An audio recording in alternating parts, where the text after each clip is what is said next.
Oh, hello.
Yes, he's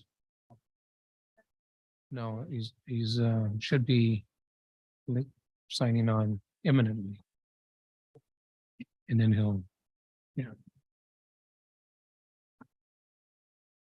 Good evening, everyone. I'd like to call to order the regular meeting of the Ventura County Community College District Board of Trustees for April 11th. And first item of business are the standard informational items, our ground rules and our 2022 board vision. Brings us to item 103, and that would be the chancellor's recommendation of the agenda. And it is recommended as presented. Thank you. And I've got two comments under item 104, changes to the agenda. Item 8.01, the minutes were corrected to reflect my departure from the meeting at a certain after item 13, and on item 12.07, the action item should be revised to extend management contracts to 1 year only, not 2 years as previously listed. And with that, does anybody have any consent items that they wish to have pulled at this time?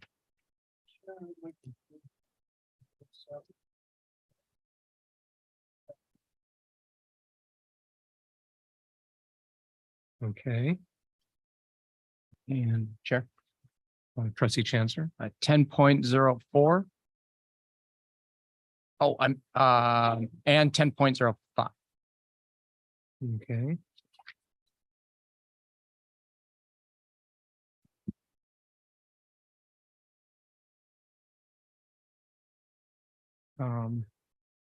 Thank you. And then we have one public speaker on closed session item 2.01, Maria Urenda.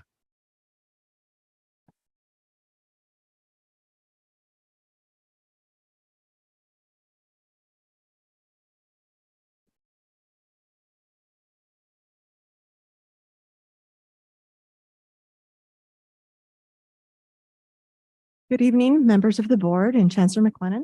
SEIU would like to make a public comment on a closed session item 2.01 regarding CalPERS safety pension plan for our essential workers, our VCCCD police officers. About 4 to 5 years ago, the board voted to take action, enter into a contract with CalPERS to conduct actuarial valuations for our sworn peace officers.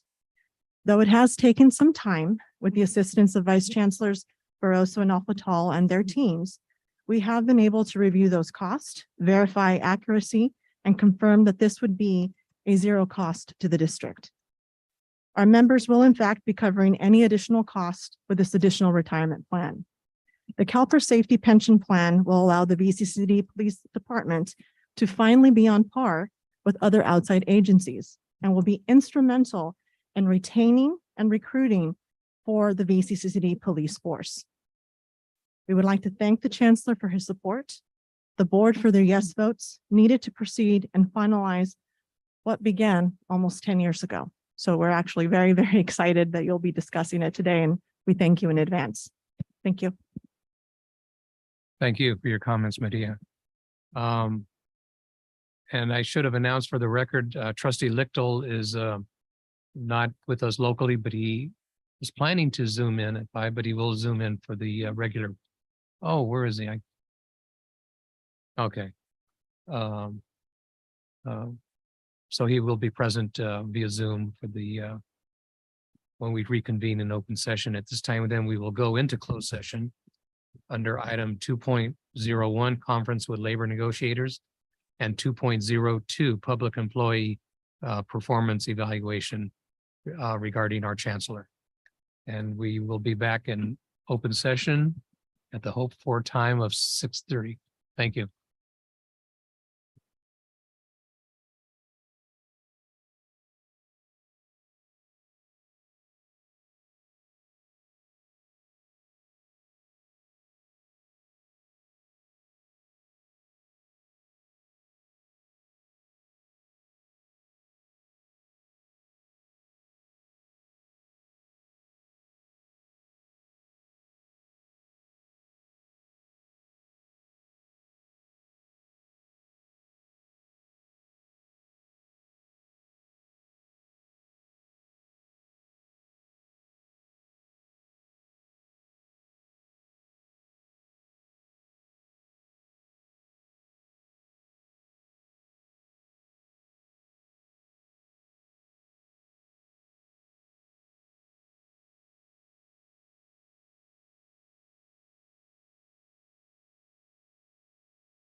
Good evening, everyone, and welcome back to the regular meeting of the Ventura County Community College District Board of Trustees meeting.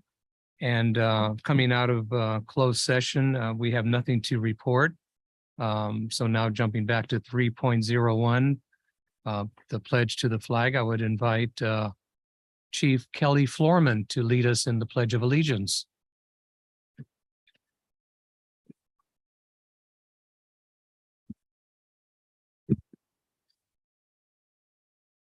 I pledge allegiance to the flag of the United States of America and to the republic for which it stands, one nation under God, indivisible, with liberty and justice for all.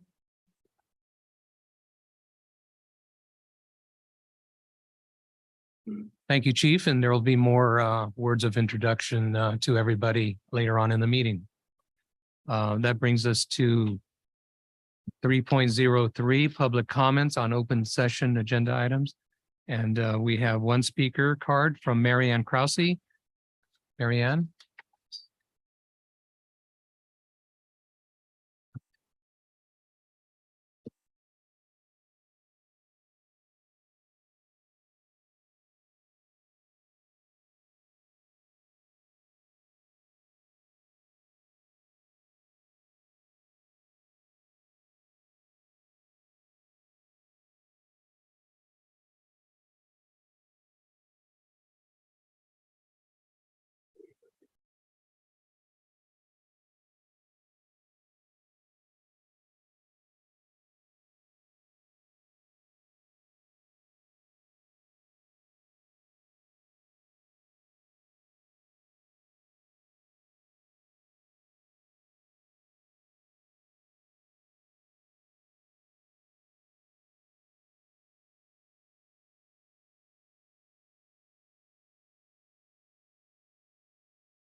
Thank you, Marianne. Thank you for being here, both of you. That brings us to item 4.01, acknowledgement of new employees. Chancellor? Thank you. I would ask Vice Chancellor Barroso to go through the list. Thank you, Chancellor. So congratulations to the following employees who were hired or promoted during the period of March 1st through March 31st. Andrew Nelson, mental health therapist at Ventura College. Christina Rodriguez Rivas, business office assistant, Moorpark College. Ian Hall, evening and weekend activities attendant, Moorpark College. Jacqueline Gonzalez Macias, student services assistant, Ventura College. Jessica Perez, student activities specialist at Ventura College. Lisa El Susu, DSPS specialist, ASL interpreter, Ventura College. Michael Perez, ground supervisor, Oxnard College. Michelle Tuyub, office assistant at Oxnard College. And Mahmoud Pega, director of college information technology services at Moorpark College. Congratulations and welcome to our new employees. Thank you. Item 4.02, Chancellor. Vice Chancellor Barroso. The Ventura County Community College District Board of Trustees recognizes the following individuals for their dedication and years of service and offers congratulations for their retirement. Eric McDonald, Senior Programmer Analyst, District Admin Center, began his service on October 10th, 2016, and his expected retirement date will be May 31st of 2023. And also Marlene Dean, Mathematics, Oxnard College, began district service on July 31st of 2001 with an expected retirement date of May 18th, 2023. Thank you. 403, acknowledgement of guests and special recognitions. Chancellor, did you have anything additional on this item? Do or- not. Okay, well, I just want to amplify my introduction of Chief Kelly Florman. I thought it was pretty special that number one, she's breaking ground, making history or making her story here in the district, which she had done previously in a former district.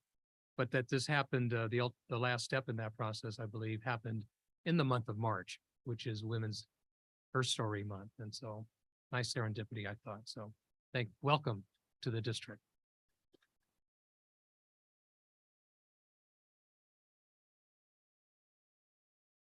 And this next item, 4.04, must be mistitled. Or- It's not. Vice Chair Torres. There we go. The Ventura County Community College District, not college district, but the association, what is their name? The Ventura County School Boards. Ventura County School Boards Association recognized Trustee Bernardo Perez for his longtime commitment of serving as a board member for 12 years of service. And they do this recognition. And so he wasn't able to be there to receive his award in person. And so he is going to receive it on behalf of us who really appreciate him and really love him for everything he's been doing for this district for the last 12 years. So this is the award coming from the association Thank to you. you, Trustee Perez.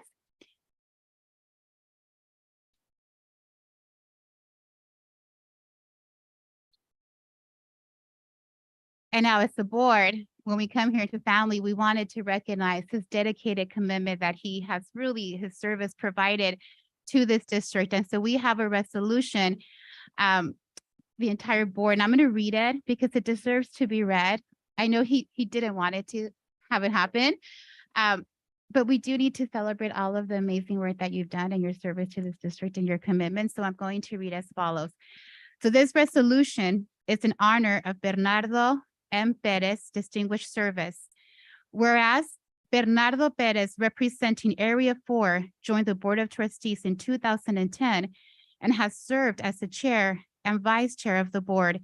And whereas Bernardo Perez has previously represented his community by serving on the Moore Park City Council and as Moore Park City Mayor and in positions with the Ventura County Civic Alliance, Clínicas del Camino Real, United Way of Ventura County, Cabrillo Economic Development Corporation, El Concilio del Condado de Ventura, Children's Health Initiative Steering Committee, Home Housing Task Force, Justice and Peace Commission of the Archdiocese of Los Angeles, Ventura County Living Wage Coalition as the co-chair, and the 2010 Ventura County Housing Conference Planning Committee. And whereas Bernardo Perez has served on and led the Administrative Services Committee, and whereas Bernardo Perez has served on the Community College League of California Advisory Committee on Legislation and Diversity, Equity, Inclusion, and Accessibility Steering Committee, and whereas Bernardo Perez helped secure a $500,000 grant from the State Chancellor's Office to provide mental health services for our 32,000 students and build stronger partnerships with county behavioral health departments and community-based organizations to support and provide direct mental health services, as well as offer stigma reduction training for faculty and staff. And whereas Bernardo Perez champions policies and programs that create a skilled and trained workforce for high-demand jobs that pay a living wage and has overseen the implementation of a technical career education training program that places students in local well-paying jobs. And whereas Bernardo Perez has worked to foster the strengthening relationships with district bargaining units and strives to develop an environment of equity and respect among trustees, district employees, and students. And whereas Bernardo Perez supported the process of purchasing the District Administrative Center building, shifting the district from being renters to the stability of ownership. And whereas Bernardo Perez engages with and encourages Ventura County students, both in the boardroom and the classroom, having assisted Moore Park Unified School District as a classroom volunteer, reader, and diligently attending college events as a trustee. And whereas Bernardo Perez believes in supporting the youth in our community as ensuring their futures and success through education, and also ensures the success of the broader community as a whole. And whereas Bernardo Perez was honored at the January meeting of the Ventura County School Boards Association with a certificate of meritorious public service. Now, therefore be it resolved that the Board of Trustees of the Ventura County Community College District hereby honors Bernardo Perez for his 12 years of distinguished service rendered to public education in Ventura County Schools, adopted this 11th day of April, 2023. Thank you. Thank you.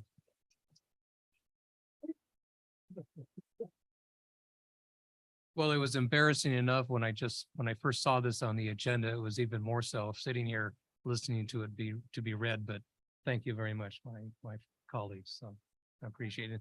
And thanks to all of you out there and in the broader community that have helped make these words be written. Thank you. Okay, Trustee Chancellor.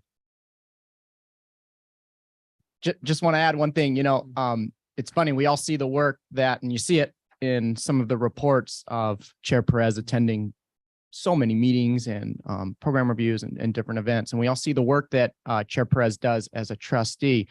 What we don't see is the interactions that we have informally with Chair Perez. And maybe you do when you come in contact with him. But one thing I'd like to mention that wasn't in the resolution, it wouldn't be appropriate, but is your positivity. Thank you. And it's really appreciated and it's contagious. So thank you for that. Thank you. Thank you. Okay. And I also didn't want it to be read because it just gets in the way of our collective ongoing effort of getting through these meetings in a timely manner. So, all right. So now to the next item to honor some people that truly. Go ahead. Oh.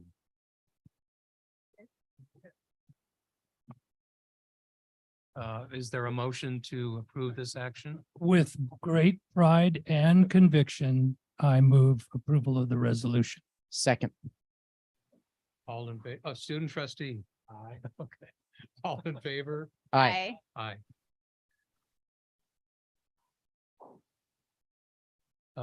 Trustee Lichtel, sorry. All right, thumbs up. Aye. Thank you. Okay.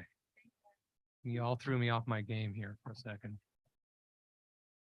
Okay, Chancellor, 4.05, Classified Employee of the Year nominee recognition. Thank you. This is going to take some logistics here. Yes, thank you, Trustee Chair Perez.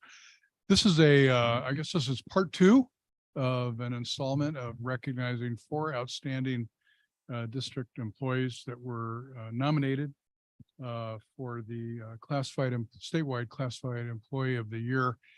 And we had some weather events going on last board meeting and some other reasons why folks couldn't be here. So we're going to do it again, but we've already read the comments into the record. I have copies of the comments for the for those being recognized this evening. And we also have plaques to present them as well. So I'm going to ask, I think 3 of the 4 are here. Amanda Berwick from Oxnard College, Karina Harding from the District Administrative Service Center, and Jordan Goebel from Ventura College, and Deborah Brackley from Moore Park to come on up and receive your plaque and our appreciation. We'll go to the front of the.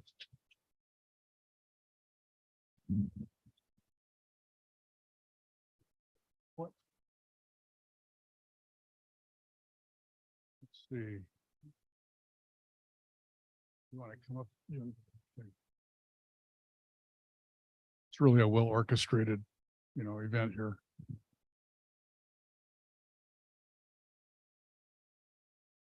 Okay, so what do you have there? So first we have Karina Harding purchasing specialist at the deck. Come on up.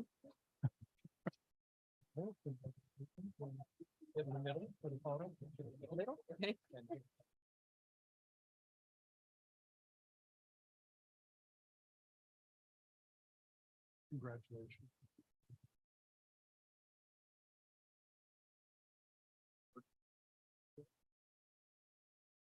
Next, we have Jordan Goebel. We saw you last month.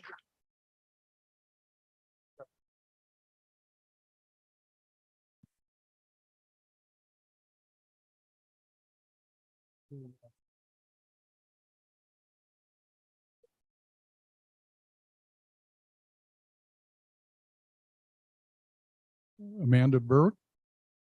Oxnard, congratulations.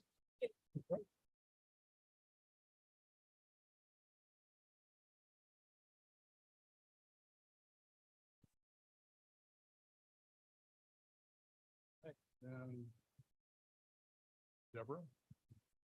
And Deborah Brackley. And Deborah is the Ventura County Community College District Classified Employee of the Year.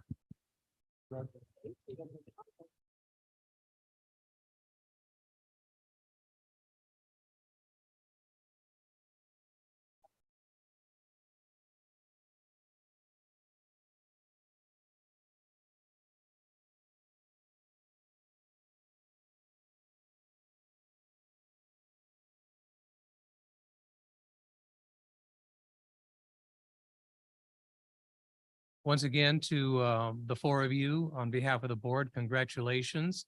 And looking forward to continued great work from all of you. And with that, we'll take about a 15-minute break for reception and goodies. If you didn't get enough chocolate over the Easter weekend, then I'm sorry. Oh. Okay, that's it. Yep. We'll reconvene at 7 o'clock. 7 o'clock. Thank you.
Is our chancellor approaching the dais?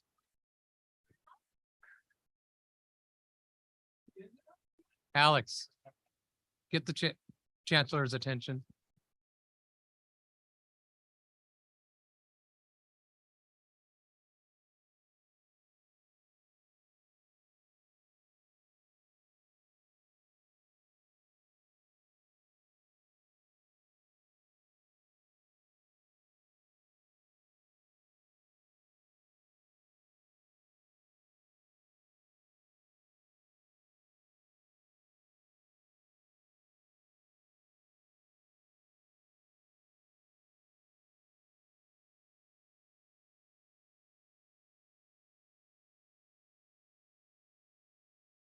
Okay, I trust that now we're all loaded up with enough chocolate after the Easter weekend and this reception. Thank you, Michelle and others who helped arrange the reception. Thank you very much. That brings us back to item 5.01 of the agenda, the Academic Senate President's Consultation. Who wants to start? Dan, I see you moving. Thank you, Chair Perez. I'm moving a little bit, but I don't have too much today. Just my normal consultation on items 13.01 to 13.06, a reassurance that the board policies have gone through the participatory governance process. Thank you. Alyssa? Good evening, everyone. My consultation tonight, item number 1, 4.02. Congratulations to Marlene Dean, who has been a wonderful colleague. I was on her tenure committee. How is she retiring before me? So congratulations. I wish her a wonderful retirement.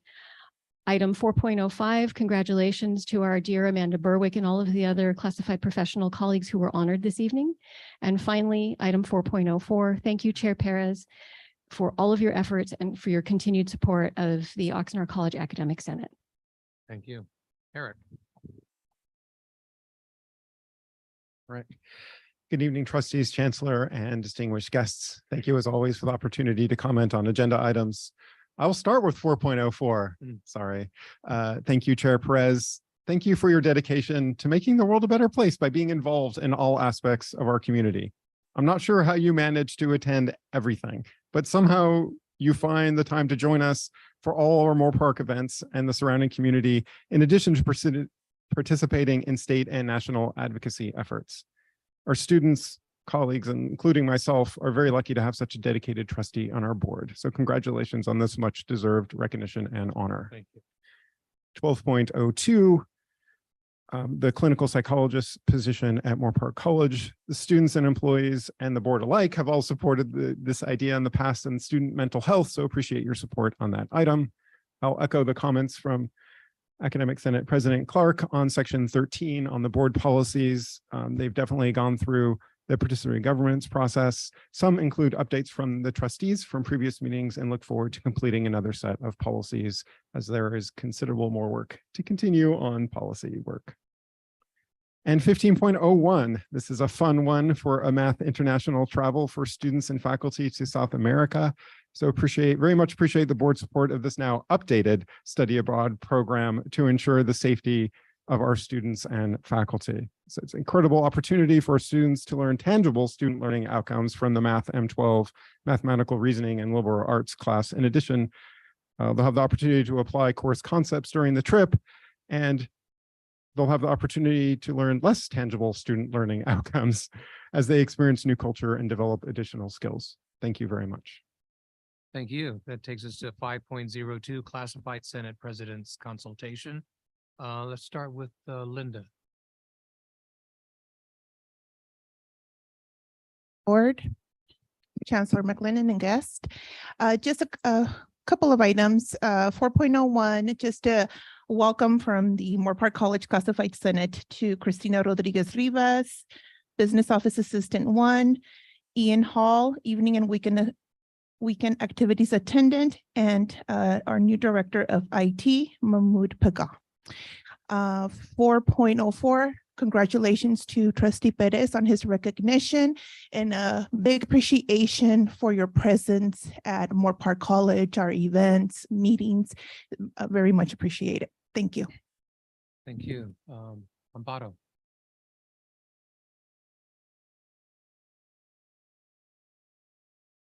Good evening, trustees, Chancellor McLennan and student trustee Hirschberg. I just have a lot of congratulations tonight.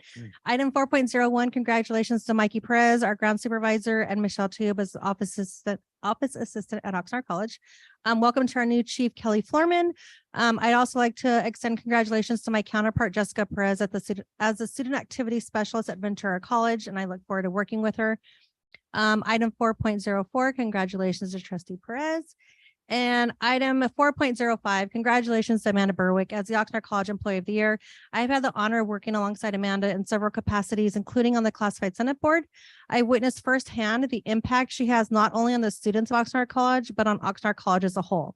There are many activities and events that come to fruition because of her vision and dedication, and it is a much deserved recognition. And last but not least, connected to item 6.07, the president's report. Congratulations to our new interim president, Dr. Oscar Cobian. Dr. Cobian started at the college a few months before I did, and I have been able to watch his unwavering support of Oxnard College through some very trying times, as you all know. I looked to him as a mentor who has always provided guidance and support to myself and countless others, and we definitely look forward to your continued leadership. Thank you. Thank you. April. Good evening, Board of Trustees, Student Trustee, and Chancellor. I'd like to start off with 4.01, acknowledgement of a new employees. I'd like to welcome Andrew Nielsen, mental health therapist, Ventura College, Jacqueline Gonzalez Macis, Student Services Assistant at Ventura College, Jessica Perez, Student Activity Specialist at Ventura College, Lisa El Soso, DSPS Specialist at ASL Interpreter. Congratulations, Trustee Perez, for all your dedication in our district. 4.05, Classified Employee of the Year nomination, Ventura College, Jordan Gombo, Information Technology Student Support Specialist. Jordan doesn't just do technology on our campus. He goes above and beyond. He attends campus events. He supported my MESA program by taking students to Disneyland this semester as a chaperone, and he's going to be going with me to a leadership conference for engineering students this month. So he does a lot more than just supporting us in computer technology. So I think he's a well-deserving, and I just enjoy working with him. So I just want to recognize that he does a lot more than just supporting us in IT. So thank you. Thank you. Alex. Thank you. Good evening. Just 3 items for you here. Item 4.02, congratulations and thank you to Eric McDonald for his years of service here to the District Administrative Center. He's been a key team member as part of our district's IT development team. And he's for many years has helped to make it happen in the applications and software that not only many of our employees, but especially our students use on a day-to-day basis. So we hope he has a great retirement. And again, we thank him for his service. Item 4.04, congratulations, Chair Perez, tremendous honor. And that then takes us to 4.05. Congratulations to all of the award winners of the Classified Employee of the Year. And of course, congratulations to Karina here at the District Administrative Center, one of our hardworking purchasing specialists. And that's all I have for consultation. Thank you. Thank you all. Item 6, reports, beginning with 6.01, college associated student government reports. I'm going to ask some student trustee to help me out. You want to call on your colleagues that are here? I see Moore Park College, and is there anybody else?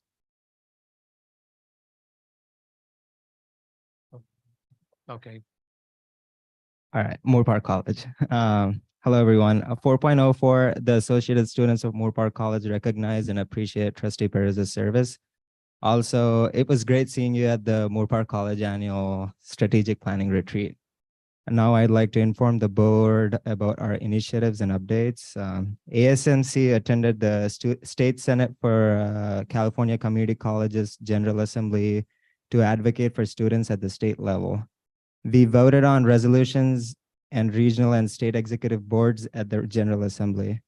I am happy to announce that Marcos Garcia from Ventura College, he's here, got elected as the Regional Affairs Director.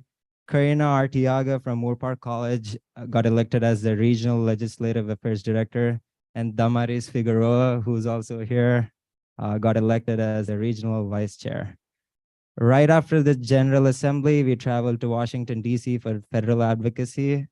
We met with Senator Padilla, Senator Feinstein, and Congresswoman Brownlee's offices. At the federal level, we advocated for the following issues: an enhanced FAFSA portal and offer forms, adding work-study programs for students pursuing child development to teach after-school programs without affecting their financial aid, extending Pell Grant eligibility to specific high-skill, high-demand, short-term programs. And finally, we advocated for interest-free deferment for borrowers serving in a medical or dental internship. I want to conclude my report by congratulating Ventura College's men's and women's tennis teams. They won state men's singles and doubles and were women's doubles runner-up. Coach Nelson Emery transformed Ventura College's tennis team into one of the best tennis programs in the state. That concludes my report. Thank you. Thank you. And congratulations to those new officers back there. Is part of the hazard of the job attending these meetings now? No. Okay. Trustee Chancellor. I had a question, if that's okay. Did students from all 3 colleges go to DC? Okay. Ventura College did not. Ventura College did not. And then did you guys receive support from the colleges or district to make the appointments, make everything happen, or? Moore Park College did it all by itself. Just the students figured out the meetings, the advocacy, the bills, lobbying. It was all student run. No, not much help from anyone. Okay. But Oxnard, I believe, worked. We worked very well with James Scholke. He was amazing, a great tour guide as well. Seeing him and his passionate in history was remarkable. So thank you for the students that advocated for themselves and for all students in the colleges. And thank you to Mr. Scholke but mostly to the students, but of course to the staff that supported you. I just want to acknowledge that because it's no easy feat to do that. So thank you. Thank you very much. Thank you. And a quick shout out to James Scholke, who's quite experienced in the governmental and political arena. So you had some great assistance there. 6.02, our student trustee report. Sorry? Chair. Oh, I'm sorry. Sorry, we had 2 more. Go ahead. I'm sorry. All right, so Ventura College recently held a Take It Slow event aimed at raising awareness for safe substance use habits and methods in order to address the opioid crisis in Ventura County. That event was actually held today, and we had an attendance of about 100 to 150 students. We had many organizations such as some doctors from VCMH who were able to answer some questions. We had other organizations that helped show proper Narcan use, as well as how to use fentanyl and methamphetamine test strips. Tomorrow, we are also holding our Diversity and Culture Festival, where Dolores Huerta will be speaking. And our SSCCC delegate also recently returned from the SSCCC General Assembly, where they voted on resolutions affecting our campuses statewide. And that is the end of Ventura College's report. Thank you. So, for Oxnard College, good evening, Board of Trustees, Chancellor, and Student Trustee. First, I would like to start off with congratulating Amanda Berbick for receiving Classified Employee of the Year. I would also like to congratulate President Kobian for being selected as interim president. We, the students, are so happy to have you, President Kobian. I know for me as a student, I have learned a lot from you, and I appreciate your encouragement and your support. Thank you. 12.03, we are in support of the change in outreach position to a bilingual position to better serve our community. We attended the annual Student Senate for California Community Colleges General Assembly, where we voted on resolutions in order to support student success within the community college system. There, I also became the newly elected vice chair for Regional Affairs Director to represent Region 6. The Associate Student Government of Oxnard College arrived a couple days ago from Washington, D.C., our advocacy trip. We are so happy that we were able to speak with the Departments of Education, Energy, Senator Feinstein, and Congresswoman Brownlee's office, where we had the opportunity to advocate for students' issues. We talked about climate change, basic needs, DACA, student DACA students, and more. Finally, we are continuing to have conversations about the proposed changes to the participatory governance manual. We are working hard to ensure that the needs of the students are front and center in the decision-making at Oxnard College. Thank you for your time. Thank you. A lot of good work going on by the students. 602, student trustee report.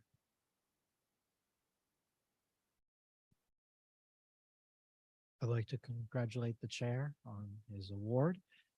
Other than that, I have one thing I would like to bring up, which is since Patty has left, it has left a void of a mentor for me. But though at this time in my being on the board, I do not feel I need one anymore. Then there is going to be soon another election for the student government, which means there's going to have to be a new mentor for the next student trustee.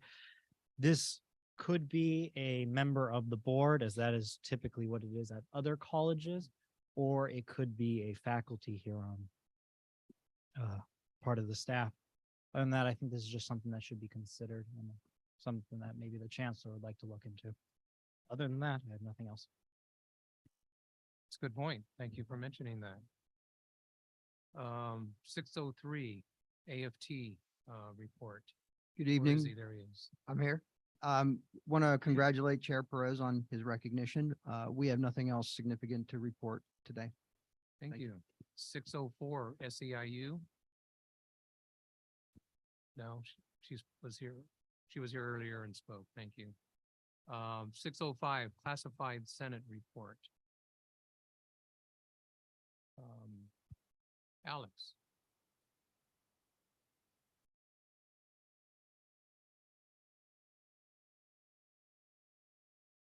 Okay, just a couple things to report. On April 28th, and of course this morning, we had two special meetings of the Classified Senate to review and suggest changes to our bylaws. We have gotten a lot of good feedback between these two special meetings, and so the changes that were suggested are going to be moved to our next regular meeting, which is going to be later in the month, where membership will then vote on approving said changes to the bylaws.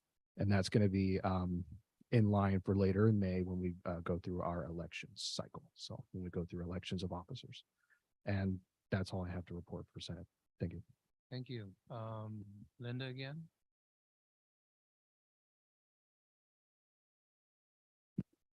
So we've had a very busy month.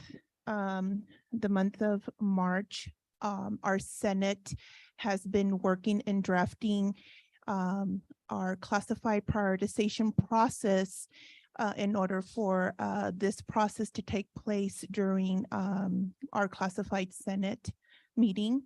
And the reason why we are working towards this is to have a more classified voice in ranking our requested classified positions.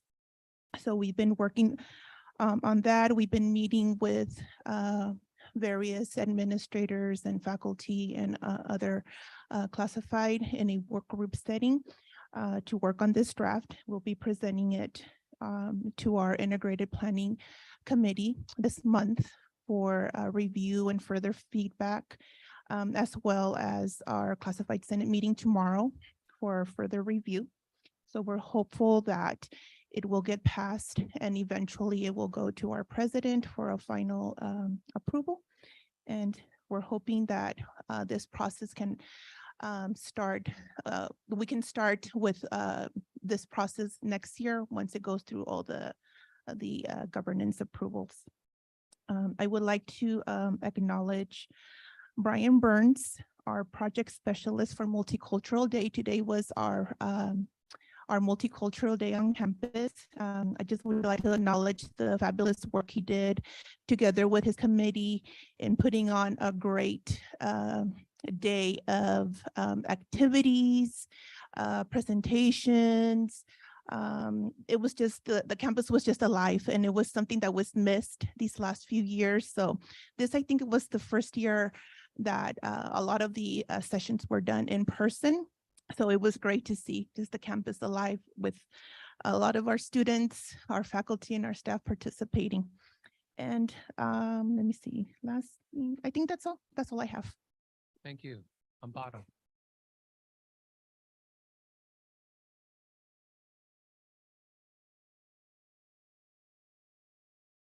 Thank you. So at Oxnard College, the Classified Senate, we are currently in the midst of elections for 3 of our positions on the Classified Senate Board, including my seat. I have my fingers crossed and double crossed that somebody will fill this role. Other than that, last month we were grateful to have Dr. Gina Garcia lead several workshops on servingness in Hispanic serving institutions. It was a fabulous keynote and workshop. She worked with the students, she worked with our president's cabinet, and we had a keynote and a hands-on workshop on how we can better serve our students. This week is our DEI week. Today, we hosted Rafa Agustin, author of Illegally Yours, as he discussed his journey. Tomorrow, we will be hosting our poetry slam in collaboration with Ventura College. If you missed our poetry slam last year, I highly encourage you to attend tomorrow night's. It's amazing. It's all student competitors. And then we have it emceed by Carlos Andres Gomez, who is a national poet. Thursday we will host, okay, it's tomorrow night is at 6 p.m. in the conference center, sorry. And then Thursday we will host Matt Maxey. He's a deaf performer who will present his journey on navigating sign language and music. That will be at 3 p.m. in the conference center. Other than that, Classified Senate looks forward to finishing our year out strong. Thank you. Thank you. April. So this month, we have a lot going on. Last week, we had a classified retreat where we had Brandy Howard, a classified Senate president from a different campus. It started at 8:30 till 3 o'clock. And this gathering really brought new energy on our campus amongst our classified employees. We got to share best practices, how we can help each other as we learn how to navigate new systems.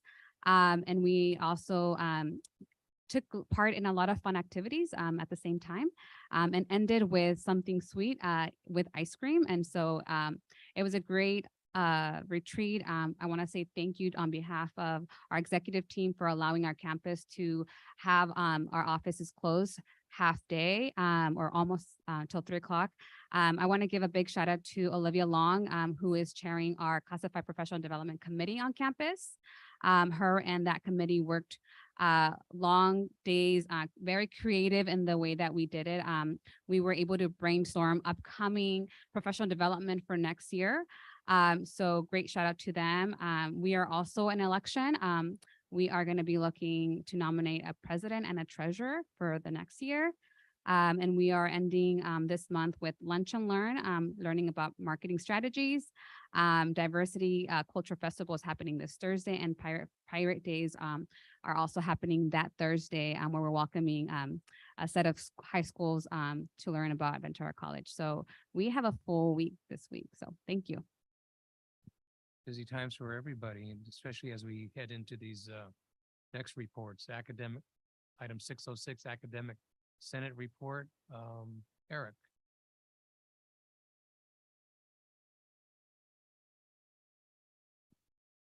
I wasn't prepared for the change in order. All right, thank you again for the opportunity. Beyond the written report, I will just mention, as Linda mentioned already, that today is More Parks Multicultural Day. It's an alternative day of instruction with a plethora of events, activities, and food on campus, which for us is pretty exciting. It's a great way to learn and have fun outside of the more traditional classroom experience. So thank you very much to the organizers, to the presenters, and most of all, the participants, because there would be no Multicultural Day without them. Thank you. Thank you. Alyssa. Good evening again, trustees, chancellor, colleagues, and guests. We've been busy. I have quite a few things to report out on. The OCAS welcomed Associate Vice Chancellor for Information Technology, Dan Watkins, to discuss the VCCCD IT Strategic Plan draft, and they unanimously passed the draft at our meeting on yesterday. I keep thinking it's Wednesday. We also welcomed, I had already submitted my report, but we also welcomed Oxnard City Manager Alex Wynn and Veronica Terriquez of UCLA's, she's the director of UCLA's Chicano Studies, to talk to us about the Oxnard Youth Study, which could greatly impact our future enrollments and students who I look forward to serving in the classroom. I would like to welcome and congratulate Dr. Kobian as our interim president. He led the college as acting president for about a year in a time of great change and transition, and he was always steady and in service of the community with a students first approach and as an advocate for faculty and classified professionals. I worked with him as the co-chair of our Student Equity and Success Committee about a year or two ago, when he was still a vice president, and so was I. And now as the Academic Senate president, I have the great good fortune of working with him on many varying and different projects at the campus. He has been kind, supportive, and has a vast knowledge of the California community college system, our local communities, and is a true leader in service of the college in all aspects. Regarding participatory governance on our campus, we have continued discussions regarding our participatory governance manual. I've reached out to the ASCCC and requested a technical review, which they call a community in action visit.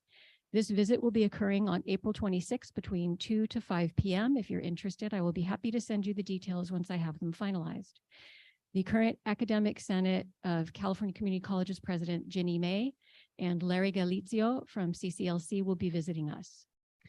One of my recommendations that I will be discussing when they visit us, which I've already shared with my own Senate, is that all groups sit together to revise the Participatory Governance Manual with a PG ombudsman from the ASCCC, which I am working on. It is also my sincere hope that we can work together collegially after we have received the recommendations from the ASCCC and the CCLC. I have also suggested an annual 10+1 study session for the Academic Senate each year. This will be my outgoing gift to the Academic Senate. In all of my years on the Academic Senate, beginning way back in about 2001, I have never once had a 10+1 study session. I think it's high time that we begin to do this at my college, at the Academic Senate. So I will work with President-elect Ortiz and hope to make this a reality. And finally, I strongly encourage all groups to work together to examine and revise the Participatory Governance Manual so that we can all sit at the same table and use our voices collectively in service of students. And I'd now like to highlight a couple of our fantastic colleagues. I'll be brief. I'd like to highlight our valued adjunct colleague, Carrie Smith. He teaches things I don't understand, engineering, physics, and math. I know. I'm sitting in between scientists.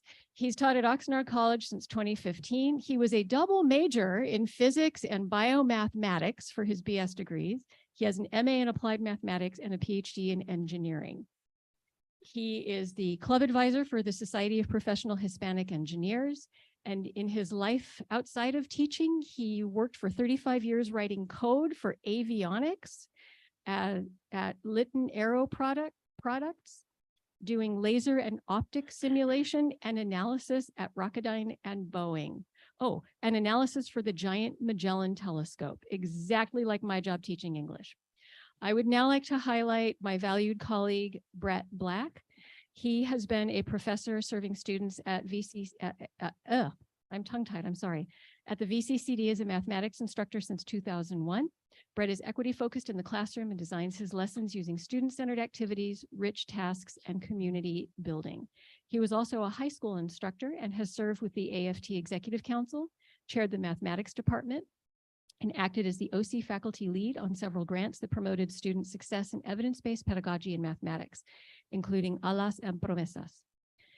And finally, at our May 8th meeting, which is our last meeting, I will look forward to honoring our retirees, our part-time and adjunct colleagues who are valued and esteemed, and it will be my final OCAS meeting. Thank you so much. Thank you. And I did note Dr. Carey, like his name, at your OC faculty highlight. That was quite impressive. Dan. Thank you. A couple of things from me. You've already heard from a number of us about the Diversity and Culture Festival taking place in Ventura College tomorrow and on Thursday. But to add to the already busy week, we also have on Friday Similar to More Parks strategic planning, we have our kickoff event, which is Education Master Plan retreat, campus-wide retreat on Friday. So that's coming up. We're excited for that. Academic Senate has been working on, as promised at the last board meeting, the resolution in support of our East Campus. That's still in the works, so stay tuned for that. We're working on revisions to the full-time faculty hiring administrative procedure 7120D. We also discussed the AP on equivalency 7211. So that's kind of a package that we'll be bringing to the district committees before the end of the semester. And then finally, we passed a resolution at our last meeting on March 30th. If you want the full text of it, I tried this and it works. So you just Google Ventura College Academic Senate resolutions, and it's the first hit. It's posted on that page. The reason I directed you there is because it's 4 pages long. I don't want to read the entirety of it. I will read all 4 resolves from the resolution though. Therefore be it, the title of the resolution is Academic Senate Resolution on Chemical Hygiene Safety. Therefore, be it resolved that the Academic Senate of VC supports providing an adequately trained health and safety department and offer current faculty and staff with annual training regarding the proper storage, handling, and disposal of chemical waste and other safety issues that may arise during a laboratory activity. Resolved that the Academic Senate of VC supports additional training opportunities for faculty and staff who volunteer to serve as alternate chemical hygiene officers. Resolved that Academic Senate of VC supports the hiring of a district-level chemical hygiene officer with the education and training needed to manage chemical safety issues within the district. And finally, resolved that the Academic Senate of VC formally endorse the following letter written by chemistry professor Hafez Alaudi in support of hiring a chemical hygiene safety officer. And the resolution concludes with the 3-page letter of research from Hafez.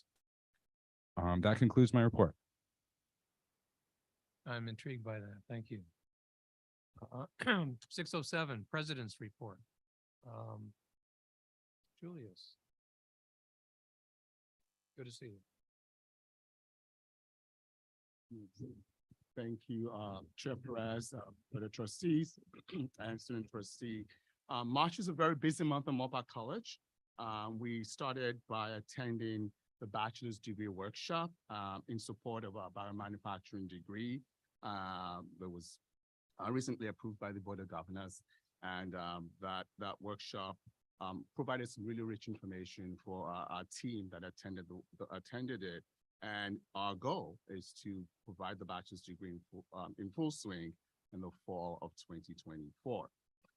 We also sent a team of faculty, staff, administrators, and students to the AMEN conference, where a Moorpark College group presented a presentation entitled Embedding Social Capital. And the presentation really focused on the work that our partnership between our career programs, our career center, and our outreach team in providing contextualized career skill sets to our African-American and Black students. Also in March, the zoo had a sneak peek for our donors on the Raj's Retreat, which is the enclosure for our tigers. This is a tiger habitat. And we're very thankful to John Andrasek from the band Fight for Fighting. His wife is a supporter of our zoo, and he's a supporter of our zoo. And their son is a student at Moorpark College, and they provided music for that event, and incredible music and performance highlighting the animals of the zoo. We also had in March 2 weeks of Tempest. Shakespeare's Tempest was produced by our Performing Arts program with an original score by a Moorpark College student who took some of Shakespeare's great words and set it to music. We also, during the month of March, received provisional approval of our next applied cybersecurity and networking operations degree. So that will make it 2 degrees, bachelor's degrees at Moorpark College. This is provisional at this point for the second one, but we're excited about the opportunities to offer a bachelor's degree in cybersecurity sometime soon. Thank you to Chair Perez, and thank you to the Chancellor for attending our strategic planning retreat, and where we really had a chance to explore revisions to our Moorpark College mission statement. We also had in the month of March, accreditation ISO public forum, where the members of the ISO team came to the campus virtually and shared with us their insights and an introduction to our campus community. We have a team of us going to the Aspen ceremony next week, Thursday. And we're looking forward to bringing back the Aspen Prize to our Ventura County. In support of that, the Aspen team has asked that we join the live stream of the award ceremony itself. So at Moorpark College Performing Arts Center, there will be a live streaming of the Aspen Prize ceremony on Thursday, the 20th of April from 9 to 11 a.m. The award will happen around 10:30. So if you can join us, please do come by. It's open to anyone. We're inviting the community to come celebrate that honor and that recognition of Moorpark College, and indeed to be one of the top 10 community colleges in the nation is an honor to Ventura County. I also want to use this as an opportunity to thank those folks who worked in our multicultural day today. The theme for the day was finding opportunities in multiculturalism, going beyond celebration, going beyond awareness to transformation. And we're very grateful for the folks who worked on that day. I also want to say to you, Linda Resendez, who was identified by the 4 Cs, which is the Classified Senate for California Community Colleges. She will be receiving in June the Faculty Senate Classified President's Service Award, and we are very honored, and we know that the rest of the world now sees what a great person we have, a Classified Senate President we have in Linda. So the district will be. She's blushing, she hates this, but I'm pretty good at it. And thankful for that. That's my report. Thank you. Thank you. Oscar. Good evening, board.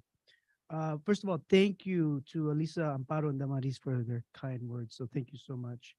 I also want to recognize our 8 ASG students who attended the federal advocacy event in Washington, D.C. What Damaris didn't mention that they also met with the Chief of Staff of the Deputy Secretary of Department of Energy, as well as the Assistant Secretary of Department of Education. So they were able to advocate for increased financial aid, affordable student housing. They advocated for renewable energy and expanded mental health services. So thank you so much to our students for the amazing advocacy. I just think what an amazing transformational experience. I love seeing the pictures of them meeting with their congressional representatives and different organizations in Washington, D.C. So I just think it's such a transformative experience. Sorry, I'm a little under the weather. Acknowledgement. I also want to acknowledge Representative Julia Brownlee for her support of Oxnard College. Recently, she allocated $628,000 to support Oxnard College faculty professional development over a 3-year period. These funds will be used for our faculty to participate in culturally relevant, equity-minded teaching training through ACU certification program and USC's Equity Institute. So thank you so much to Representative Julia Brownlee for her support. And our students were able to also thank her for that support in Washington. Oxnard College was also selected to participate in the 23-24 Strategic Enrollment Management Program along with Moorpark College.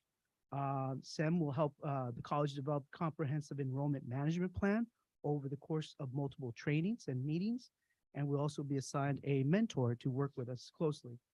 On Thursday night, we're co-hosting an event with Kelsey Channel Islands Ballet Folklorico Nepantla, and it's at 6 o'clock on Thursday. It's an amazing group, and really thank you to Kelsey Channel Islands, because I don't think we would have been able to bring this group to Oxnard College without their support. So thank you so much to Kelsey Channel Islands for making that possible. This Friday is our strategic planning retreat around our educational master plan, and that's from 12 to 4 on Friday. And lastly, I want to mention that Oxnard College, and this is a team effort. This is Oxnard, Moorpark, and Ventura. We're co-hosting the Lavender graduation ceremony on April 28th.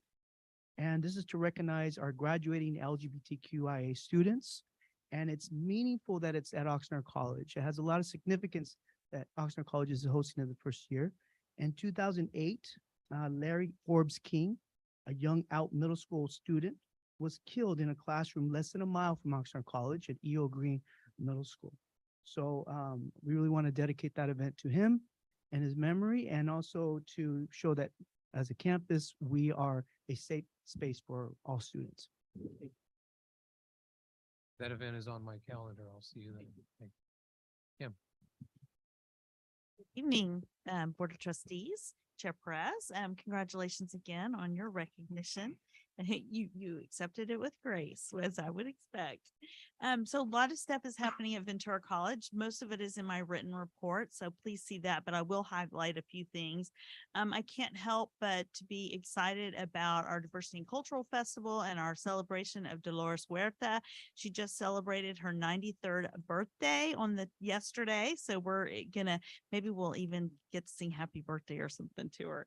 But she worked with Cesar Chavez and launched the Natural Farm Workers Association, and through her advocacy, she helped to secure insurance, better wages for the farm workers of California. So we're really excited to have, I don't know, such a honored figure on our campus to celebrate all of her success and leadership in this area.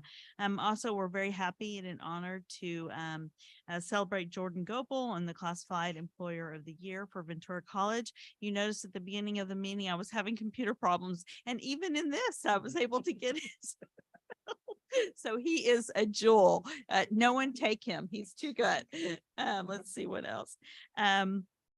Ventura College is really excited. We have the approval of our first baccalaureate degree in automotive technology. So that's really exciting. We, as well as just like Oxnard College, we have our our educational master plan, strategic planning on Friday. We're really looking at closing up our 2017 to 2023 master plan and starting to plan for the future. And I've looked at some preliminary statistics and data. Very data rich it's going to be in showing where we are, what we've accomplished, and where we need to go. So that's really exciting about that. We've had several visits from trustees. We had Trustee Perez at our Dean's List ceremony, which was very well attended. Our students and their families are just so excited. And one of the really poignant questions that was asked of the audience is whether or not they believe that they would be sitting here, the students, today, and maybe 10 raised their hand. And then we asked their parents and family, and we said, okay, of you who supported these students, who believed that they would be here? And almost everybody in the audience raised their hands.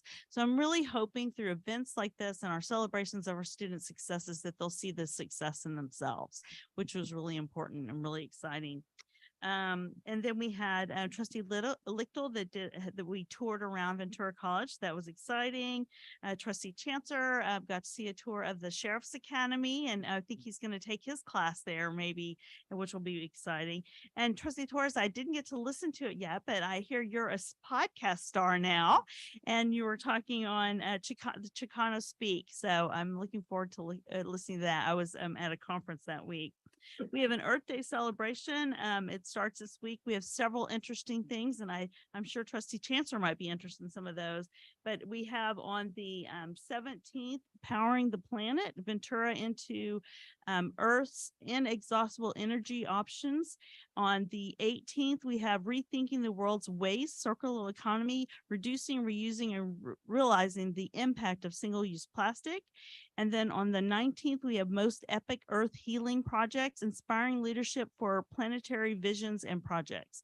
So that's what's going on. And then I did want to acknowledge our classified retreat. There were it's a time during spring break where we have very few students on campus and there aren't any classes. So we had a really reduced staff in our offices, and it was a time where they could come together and really build camaraderie and leadership. And they're a extremely huge support of our students and each other on campus. And so I want to acknowledge their work and their fellowship at that event. So that's what I have for Ventura College. Thank you. And I just want to say a couple of quick things. And I have offered written comments and questions on your reports. But congratulations to OC and BC on their potential baccalaureate degree programs. And keep up the good work there, Julius, at Moore Park College on those efforts. And I want to comment on that simple yet simple question to the students at the Dean's List ceremony, and yet the profound response, because it really resonated with me. And my first thought was, all those students getting that medallion and fulfilling the hopes of their parents was in large part due not only to their efforts, but to the support they received from everybody on the various campus communities, classified, faculty, management, et cetera. So, I mean, that really was one experience for me that showed me all the good work that's being done. And hopefully we up here are supporting all of you in appropriate manners to keep that success coming. So thank you all. Yes, Trustee Chancellor. Sure. Thank you for the reports. I had a question for Oxnard College, if that's all right. On goal 3, and thank you for aligning the report with the strategic goals. You mentioned Congresswoman, or you thanked Congresswoman for allocating the $628,000. Did we apply for that, or did her office come to Oxnard College and say, we have funding that aligns particularly to this? It came through her reaching out to, at the time, President Sanchez, and indicating that it was support for professional development for faculty. Okay, great. And then I also noticed just behalf of the district, or in that alignment, there was also a thank you to Governor Newsom's office as well for some funding in regards to homeless students and at-risk students. Another item that I noticed, and I was going to mention it in my board report later, but I think has a higher relevancy now, and that's, unfortunately, with the housing project, it sounds like that took a different turn. But at the very end of that bullet point, this topic comes up more and more, and I think we're pushing 20-something years since our last bond, but it reads, Oxnard leadership is interested in including student housing construction funding for bond funding consideration. And I guess that's one of the items for future reference of a board, is to kind of talk about this a little bit, and that is where we are in the discussion or planning, because we briefly have mentioned it, but I think the time's coming as we get these reports, and there's language in that. So, and a thank you for working with the Oxnard Middle College as well. That was great to hear. And last but not least, congratulations to Dr. Hoffman's. There was an award you had there, so, and a recognition. So thank you to that. Congratulations to that. And just a quick, excuse me, just a quick response to Trustee Chancellor mentioning the bond program. Yes, in the past, innocuous comments and questions have been mentioned here from the board, and even in various staff reports. But and we heard reference to a bond tonight, and in the report. So the time is well upon us, I think, to look at what is the calendar for any bond ballot measure, and working back, what would that take? And so you can look forward to some initial board discussion on that topic. So that takes it. Did you want to, anybody else? Trustee Torres? I just wanted to highlight an observation of the 3 colleges.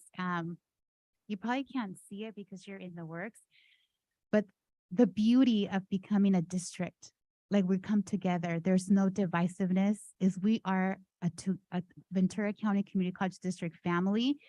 And when I was reading the reports and I'm seeing the work that you're doing individually, but yet together. And I remember having conversations like, let's do our work that we can present at the state level. Let's do work and let's just make sure people know about it, that this is who we are. We come together, we're united, we're in solidarity. And to hear that 2 of our colleges are not going to be looked at to do some of the enrollment, to be able to lead others says so much. And I remember Ventura College started with the USC Center to be able to do some of this equity work and professional development. And then now to see that Oxnard College is going to follow and do the same through the support of Julia Brownlee's office, being able to fund it is so beautiful because it speaks of the great work that all of the colleges are doing with all of the staff, everyone coming together to hear the students that are doing their advocacy work, legislative work. I do have a question, but you don't have to answer it right now. And for me, it would be, besides the Associated Student Government, how do we involve other students so they also have opportunities to be able to participate in this process? Because sometimes they might not know, oh my God, there's like this, I can go and be this advocate. And so sometimes we can have a particular group of individuals that are aware of opportunities and they go, and others that don't. And I know for myself, I didn't know. So I participated in MECHA. I was great in terms of MECHA. I knew community organizing. I knew how to do protests, but I didn't know legislative piece. It wasn't until I was older and I realized I need to do some of this lobbying at the state level. And this is how I work within policies. And we can author different bills. So I love to hear all of that work coming together. And I don't want to take too much of the meeting, but it was just really nice. I didn't want it to let go without the 3 of you see that what I'm hearing, it's coming together at colleges. And I say that because before it was almost individual. And now it's like, you're like cheering each other on, celebrating. And what are we offering our students as a district? And that was just really beautiful. And to now see this work that you're doing and you're presenting and you're leading just really warms my heart. And I'm so looking forward to what's to come. And I'm going to do my best to go this Friday to some of the strategic sessions. I'll communicate with the presidents to let you know what time I'll be there, even if it's just like for an hour, but just to be there to hear, because I also understand that you need to also see our presence and be of support. My schedule, my work schedule doesn't allow me to be there as much as I would like to, but I'll do my best to be in those sessions for all of the staff and be of support as much as I can. Thank you.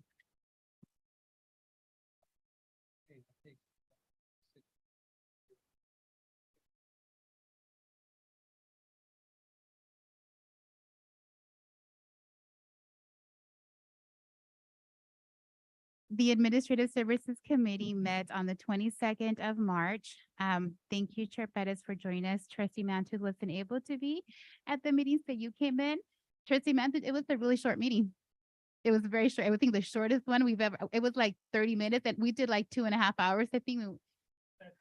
So actually, there wasn't, if you look at the notes, it was really a lot of the items in your consent are going to be positions, and they were very well explained when it was presented by the colleges in terms of the rationale of why they're requesting the changes in positions or establishing positions, abolishing. And so really when we looked at it, we moved forward for recommendation for approval from the Administrative Services Committee. We did just ask at that moment, there's a position that's going to be coming to you. I believe it's on 16.01, the action to approve the abolishment of a Director of Public Affairs and Marketing position to the establishment of an Executive Director of Operations position. So we did ask at that point to just give us more information once it came to the board. And so you'll be able to just at this point, you would have read how that position is going to be really carried out, because that was the only thing, the area that had more of a discussion for us.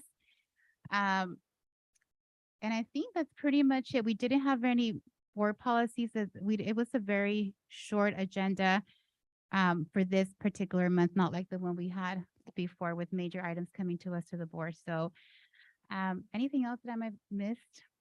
No? Okay, that's it. Past committee report. Lou, you're still with us. Thank you. We can't hear you.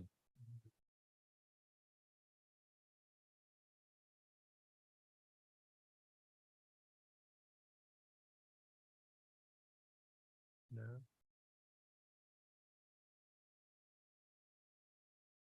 Can't. You want trustee Chancellor to provide the report? Okay. Yeah. Okay, you have the minutes in front of you. The two major themes were, of course, accreditation. So thank you to Dr. Herrera for sharing where we are, where we're going, and the work that still needs to be done. There was a lengthy conversation about sustainability and where we're going with that. And thank you to our chancellor for providing some direction of the next steps with that. So that'll be coming at the next PASS committee meeting with some example language and some options of what, if anything, our district can do to come up with some policy language. And that was about it. So short meeting as well, but very productive. Very good. Thank you. And Bernardo, I'm not sure if you can hear me now. All right. Can you? Did you hear trustee Chancellor give the report? Do you I did, and I appreciate that. I just wanted to make sure that I was back online. I apologize for some reason as I left and came back, my sound was apologies necessary for not everyone. going. Again, trustee. I too wanted to thank Dr. Herrera for her problem solving in the midst of the meeting. Great conversation we had regarding sustainability, and I think she came up with a viable solution that we'll discuss further. So thank you for that. All right. And thank you for hanging in there. He's 3 hours ahead of us, so he's had a long day. That takes us to the consent calendar. And I would entertain a motion to approve the consent calendar except for items 10.04, 10.05, and 10.07. So moved. Is there a second? Thank you. Trustee Mantooth moves, trustee Chancellor seconds to approve the consent calendar except for those items. Student trustee, how do you vote? Aye. And the board votes, all in favor? Aye. And thumbs up from trustee Lichtel. That works. Thank you. So item 10.04, trustee Chancellor. Thank you very much. I had some questions in regards to this, and I guess my first question is more of a request. When we have contracts like this, if we can have the actual contract attached, because there's some fine details, and this is a rather expensive contract.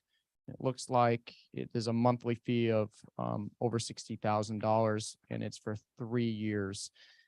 So some of the concerns I have with this contract is, as we have a post-COVID environment, and we have more students online, how does this contract compare to our previous contract in regards to the same amount of machines, and are those needed as we're moving into a lease agreement? So without some of the details, and then there's also the issue of enrollment.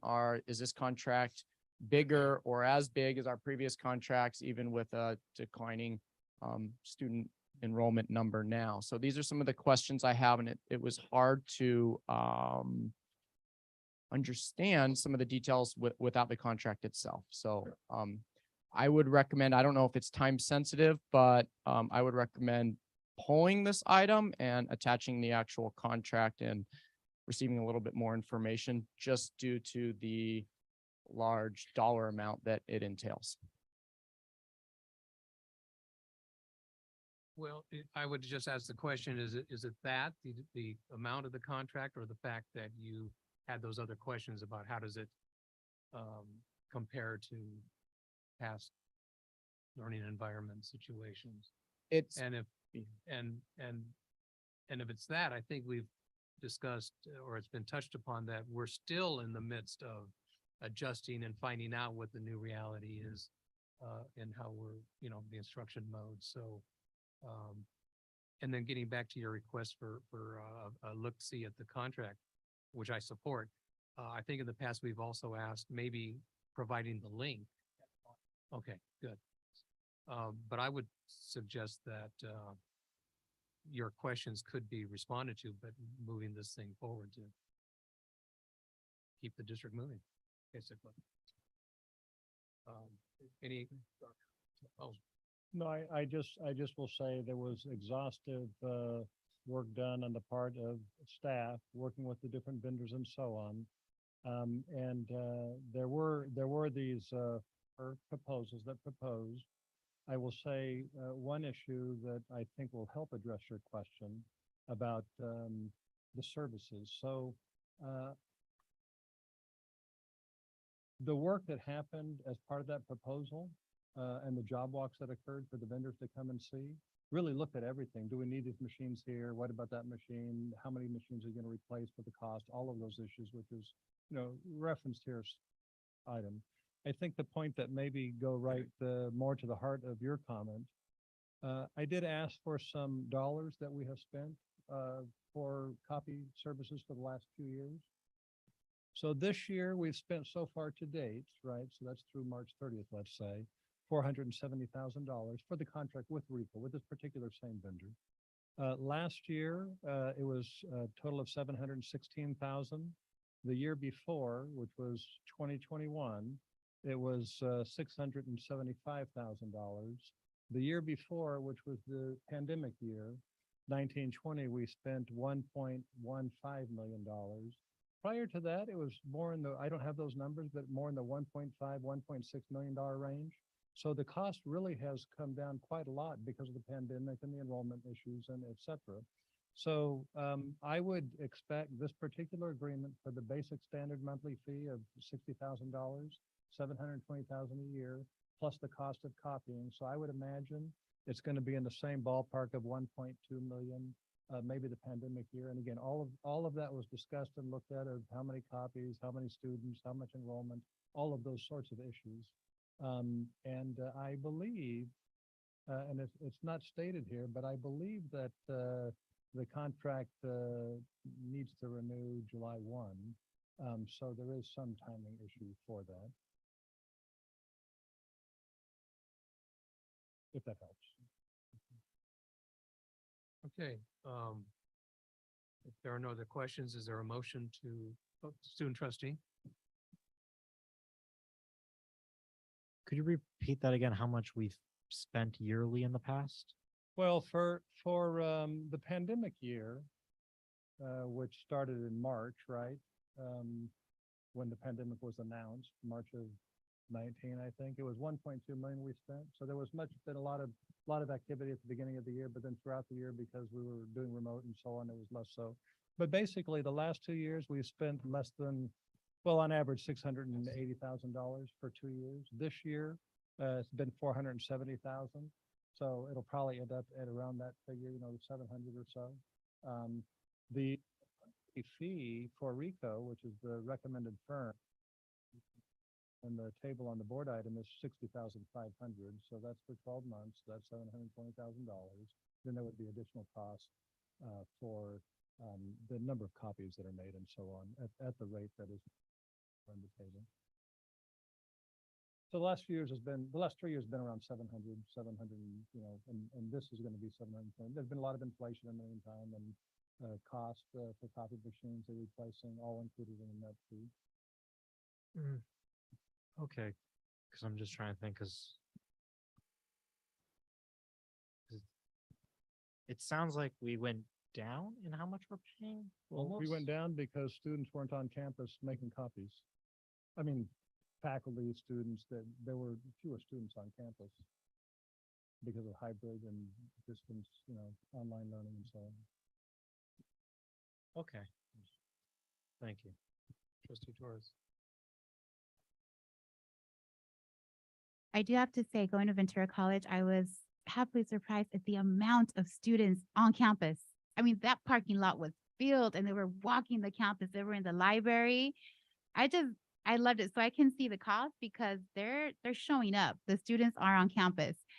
I'm wondering because, as a board, we want to make sure everybody feels comfortable looking at the information. Is it possible to pull it to provide the link just so Trustee Chancellor, along with any other trustees, able to look at the details if needed? Yeah, it's actually, it's all on the website. It's all online on the purchasing website, so I can provide a link. Okay, so we would be able, so if we don't, we can pull this and then bring it back next month. We have, it's okay, because we need to have this by July, and so next month would be, you can come back to us next month in May. Well, I don't know, is there, hang on, let me just ask somebody in the audience, just a second. Okay, thank you.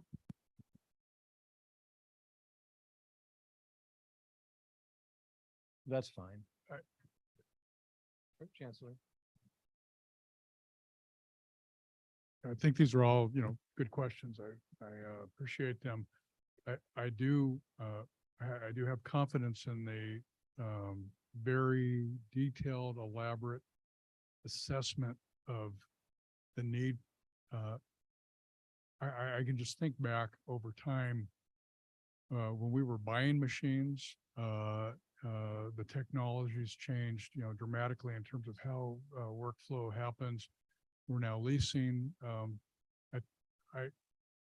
Because of the process that was undertaken to get to this level of decision making, I don't know what a delay would do unless it were to say do a redo and let's figure out another path forward.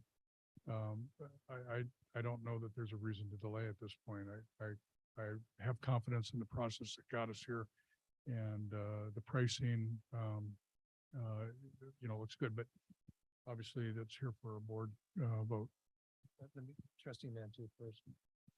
Yes, I'm in agreement with both trustee Chancellor and the Chancellor, actually. I think in the interest of transparency, it would be helpful to be able to get a link to these contracts for those that wish to peruse them and go deep, take a deep dive into the details. I suspect that there probably won't be much change in terms of outcome or logistics when we see this item next month. But since we do have the a grace period of time to be able to have it brought back at the May meeting, I would much rather see a 5-0 vote on this than something that's split.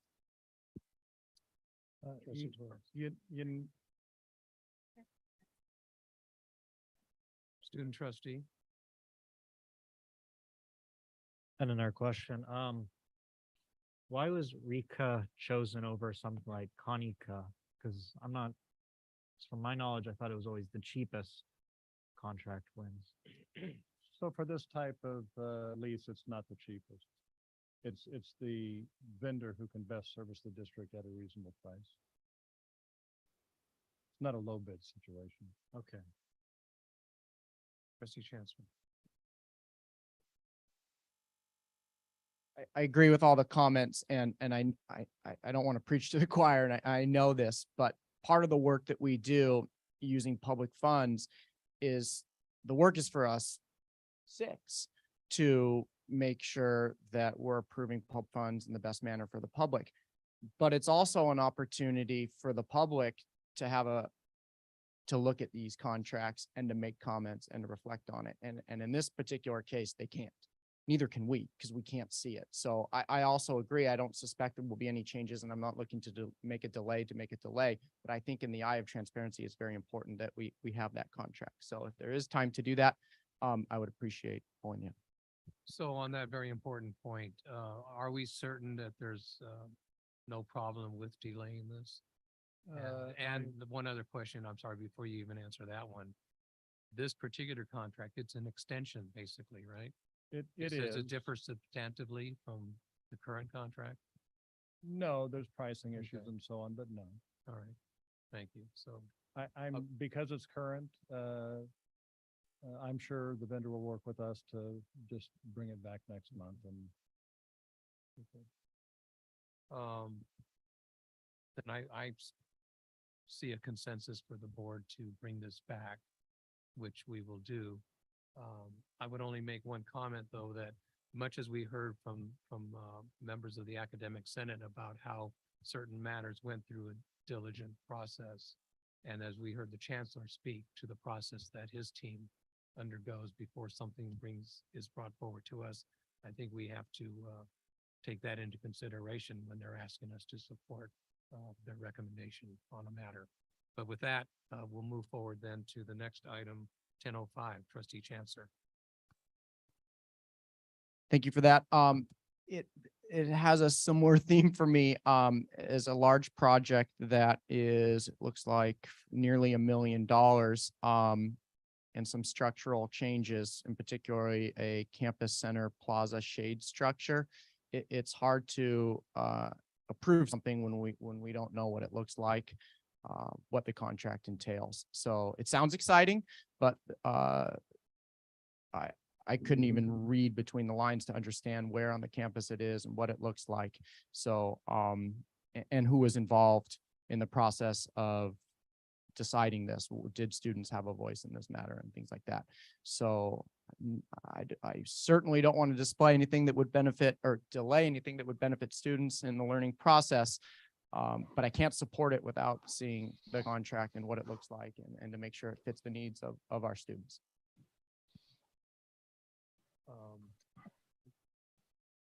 Trustee Lichtel. Yeah, Chair Perez, thank you.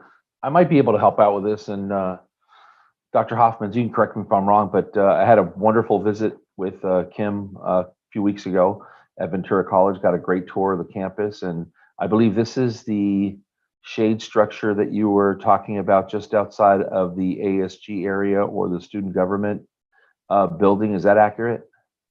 Yes. And had a really great experience talking to students and discussing with them what schools they came, high schools they came from and matriculated from. And I think we had a Fillmore of Santa Paula, an Oxnard of Ventura, so highly represented. And we did talk to them about that shade structure. So as far as I can remember, the students did have input, and it is going just outside of that area where the students have either meeting areas or lunchtime facility. So if that's correct, I'm happy to add that. Dr. Hoffman.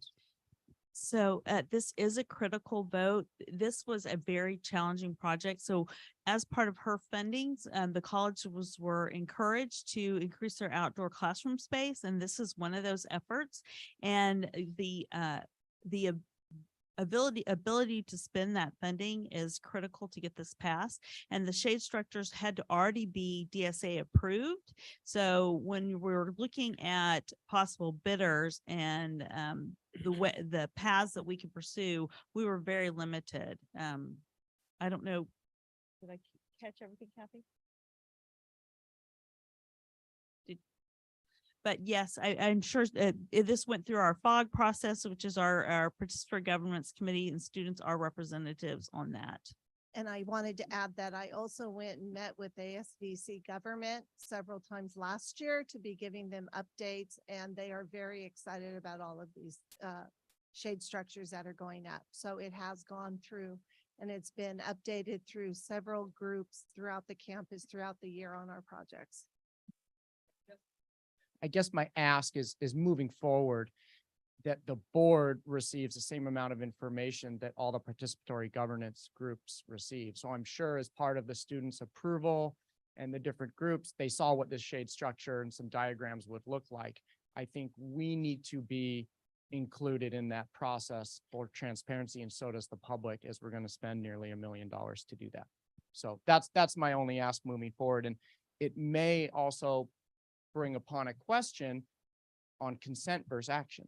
Do we have a threshold that if we're going to be approving a dollar amount over $100,000, and this is a conversation for later, but these last two issues, it just hit me. I'm like, maybe we need to move some of these bigger ticket items to an action item versus consent item, so that thoroughness that usually accompanies the item in an action item can also occur. Well, it could or could not be the dollar threshold that tips the scales.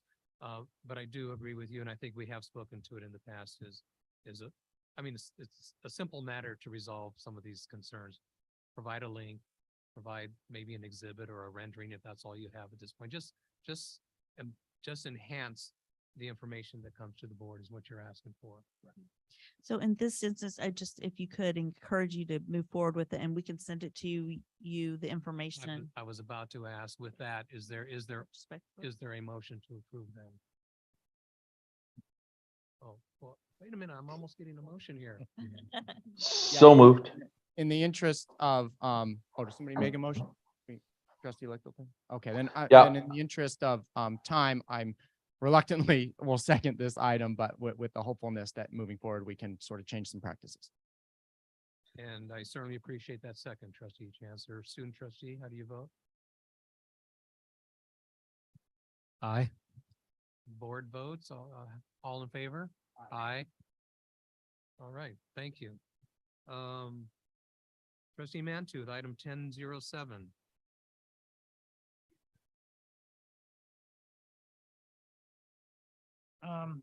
This item too involves a significant amount of money, approximately $750,000 over a period of 3 years. And so at first I was concerned about what kind of track record does this software have, but have since had some of those concerns ameliorated by new information from the Chancellor's office. But I still am very concerned about the follow-up to implementing something like this and making sure, and I wanted to go into the record, that at least on an annual basis, we get comprehensive feedback by way of reports on whether this is successful and to what degree. It sounds like a great project. It's got a product. It's got a lot of promise. It can do worlds of good for our students in our district. But I just want to make sure that we are going to receive appropriate feedback on how good it really is over the term of the contract. That's why I wanted to pull this out. And just a quick thought, I'm guessing as outcomes are reported to us in those reports would be what lent a helping hand, and this might be part of that. So I would Correct. look forward to that. And with that, I will move approval of item 10.07. Thank you. Is there a second? Trustee Torres seconds the motion. Thank you. Student Sure. trust. Oh, I'm sorry. I have a question as well. Okay. I'll go student trustee first. He has a question. Could I get a quick rundown of what this program does? Because I get supposed to help students, but specifics. Chancellor, who wants to answer that? I will. Thank you for that question. Basically, what this does is it integrates the data programs that we currently have and allows us to put together a packaged approach to predictive analytics. So rather than the tail wagging the dog, we're looking at it ahead of time and the effectiveness of any initiatives or any projects that we're having as to whether or now we want to move forward with expansion, reduction, any enhancements, whether it's a high impact practice that we want to transition across the district. But what this is going to do is it's going to help us facilitate across our district, taking data, placing it in a data warehouse, and reducing the time to call that data from about 20 hours to about 20 minutes, and provide time-sensitive data so that we can report back on the effectiveness of the project that we're either piloting or initiating. Could you give like an example? Enrollment management. When we do first year experiences and we do a lot of projects that really help facilitate students moving through their first year and retention. We do a lot of great things, but measuring the impact of the outcome of that particular pilot project is not always as effective or efficient as we would like it. So if we're doing a first year experience on using mentors, we could collect the data and integrate it from various Starfish, from Banner, from DegreeWorks, from several different areas, pull it together and see whether or not it's actually making an impact on that student retaining through that year. Okay. And this is, I'm hearing this, so this would be more on the administration side than on like the student side, right? Like use. Well, it will benefit the students. Yes, I understand. And students that are involved in our participatory governance processes will be actively involved in understanding it and working with us on it. Okay, I like this. This is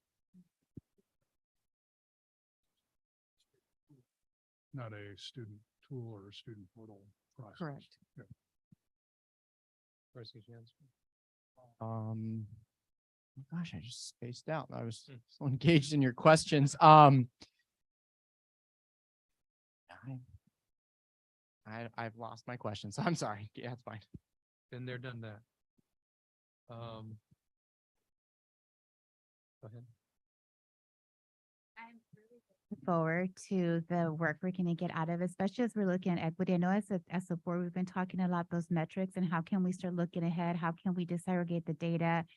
And so what I know, and thank you, I was talking to Dan a little bit earlier and he was sharing about the work that this is going to be in the details.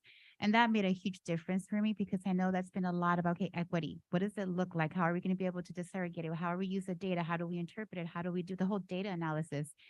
And really, I'm looking forward to seeing how this works. And I like the idea about within the year to be able to come to the board with a report to say this is working really good, better than we expected, or it kind of far, falls a little bit short. And so we want to maybe consider a different direction or see what we need to do. So I'm excited to be able to see how this comes around and helping us do this wonderful work. So I know it must have been a lot of work and research and looking and seeing which one would be the best one. So thank you for doing that.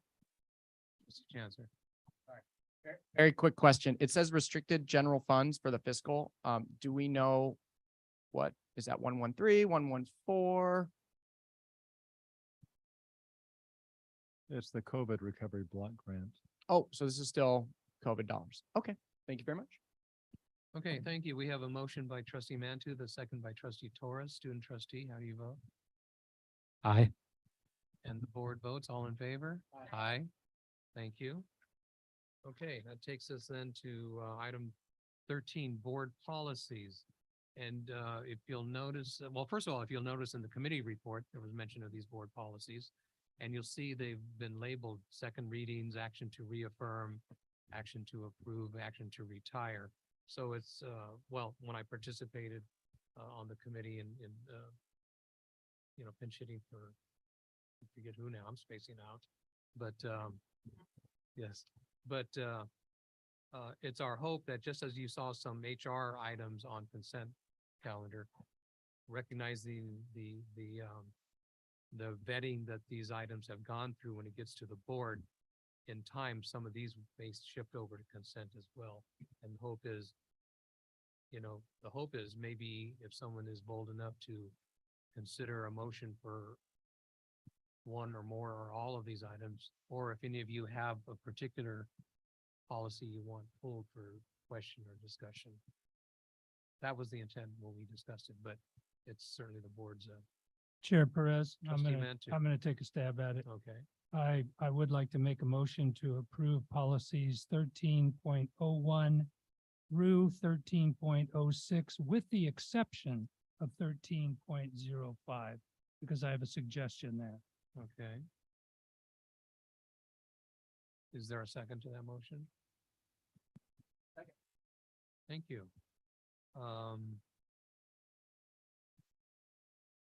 And if there are no comments or questions, then thank you. That's the goal. Student trustee.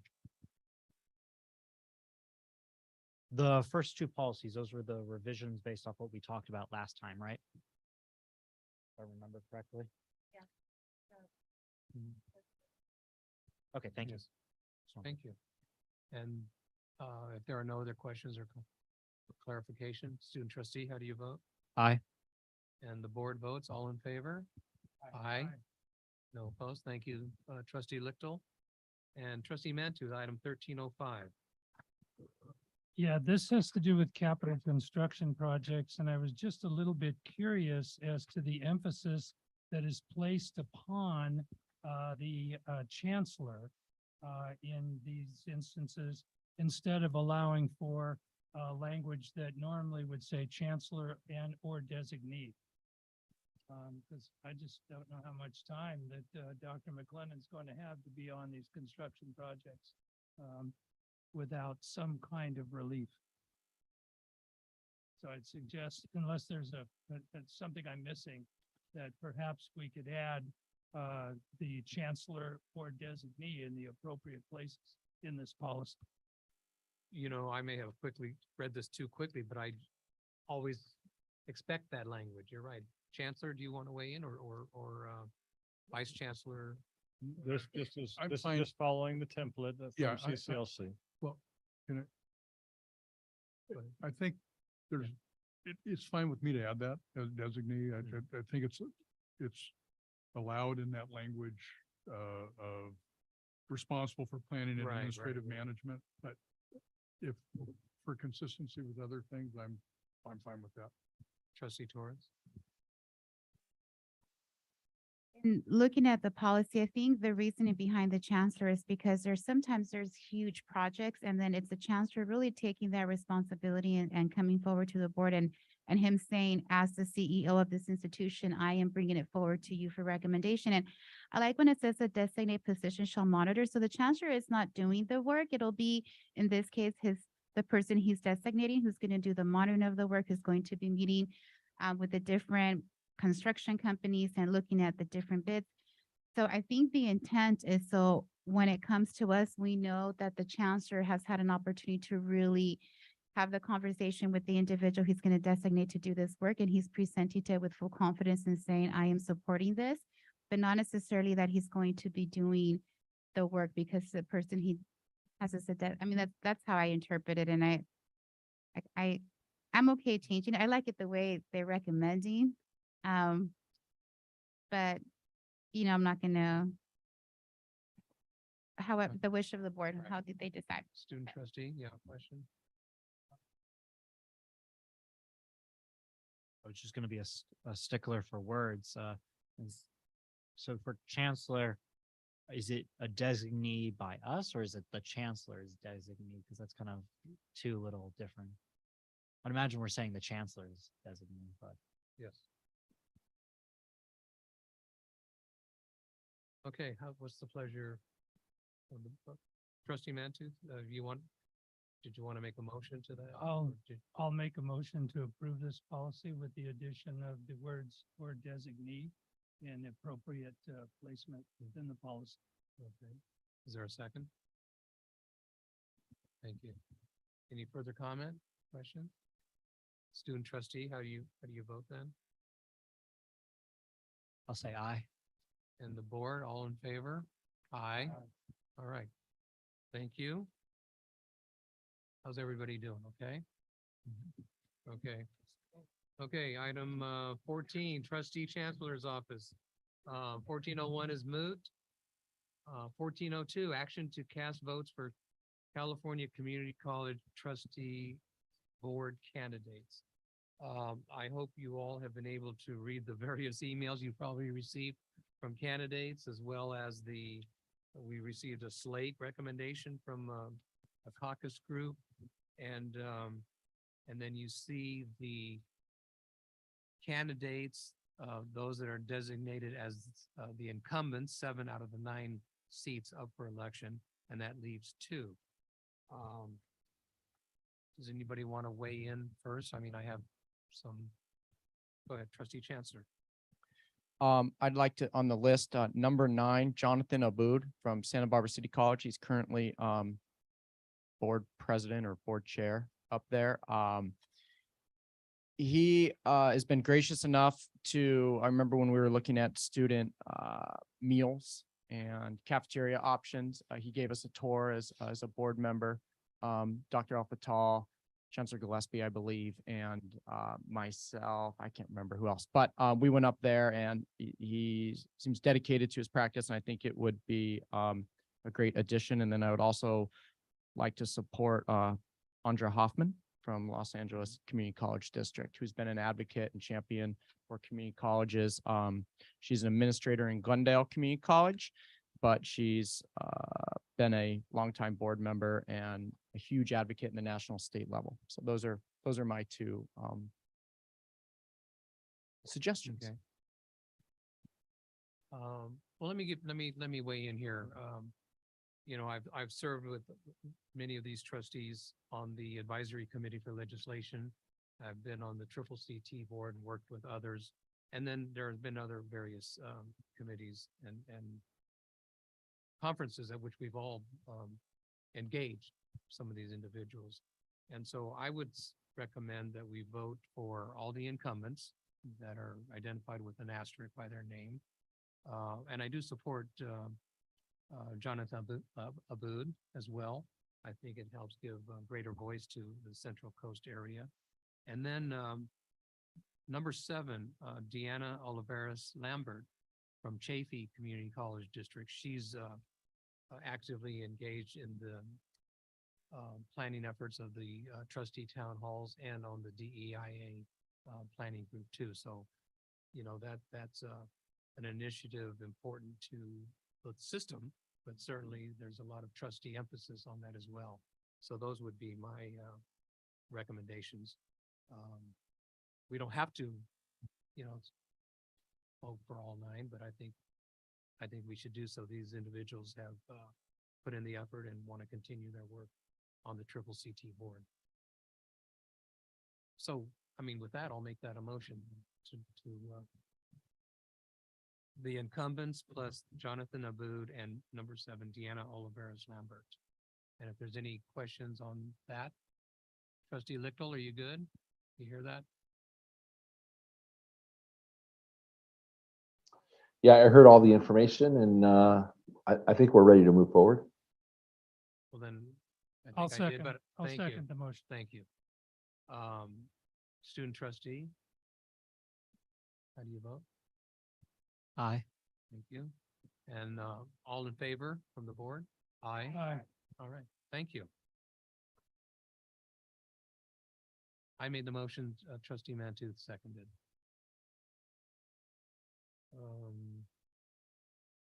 Item 1403.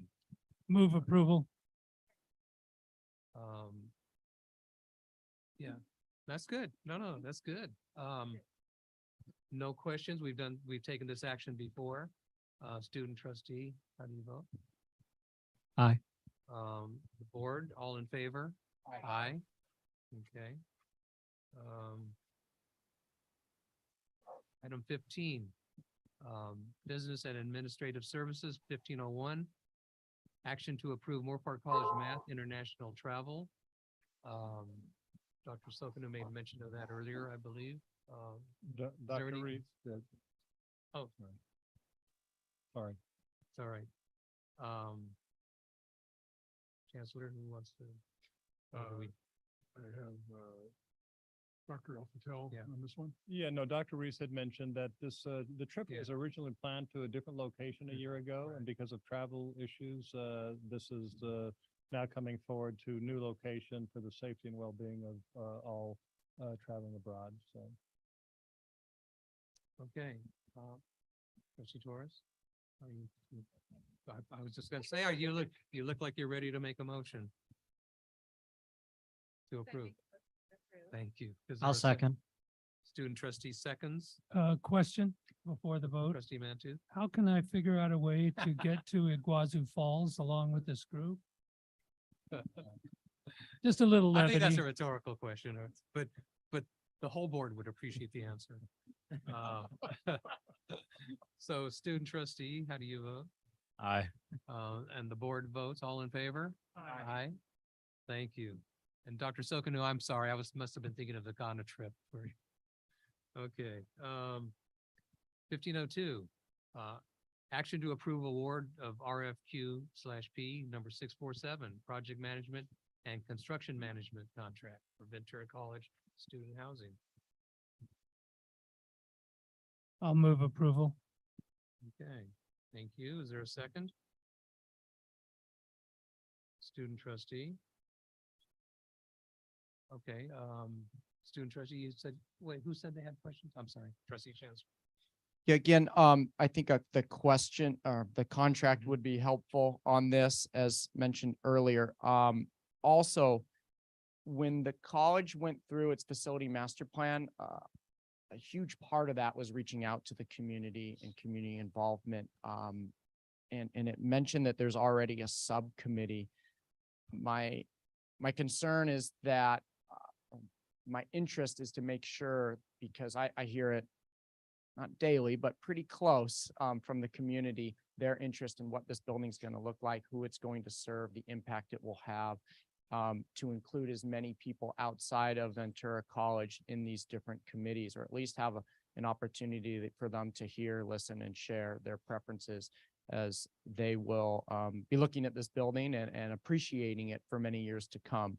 So I think a great model is the facilities master plan that really went out of their way to reach out at the committee, surveys, these types of opportunities. So I'm hoping that this firm and this contract includes that, but without seeing it, I don't know. So my ask is to forward, I don't want to slow this down, but to, as soon as possible, Chancellor, to include this or to share this contract, the details of it, and electronically with the board. Okay. Go ahead. Dr. Official, was that included in the information you sent me earlier this Yes. afternoon? But yes. You got it late, but you do have it. Okay. All board members have it actually, I believe, so. And my apologies for, it was just late, so I got it as soon as I could. Okay. Yeah, things happen, times get tight, and especially approaching the board meeting, so we'll make sure we did receive it in tonight. I'm sure you'll get it to us. Thank you. So we do have a motion if there are no other questions. Student trustee, how do you vote? Aye. Thank you. And the board, all in favor? Aye. There you go. That becoming infamous thumb, trustee Lichtel. Okay. Brings us to item 16, HR. Chancellor, I think you'll want to talk 1601. I'm actually going to turn it over to Vice Chancellor Barroso. There's some technicalities to explain along the way with this one. Thank you, Chancellor. And I'm going to ask Director Ingley to go to the podium too to answer some questions unless she has a microphone. I'm right here. Oh, I have a mic. Perfect. So there are 3 parts to this particular item. The first is a request to abolish the Director of Public Affairs and Marketing, which is a current vacant position. The second is to establish the Executive Director of Operations. And then there's a third request that comes with this item having to do with requesting something from the commission. And so for that, I'll turn it over to Andrea so she can explain that piece of it.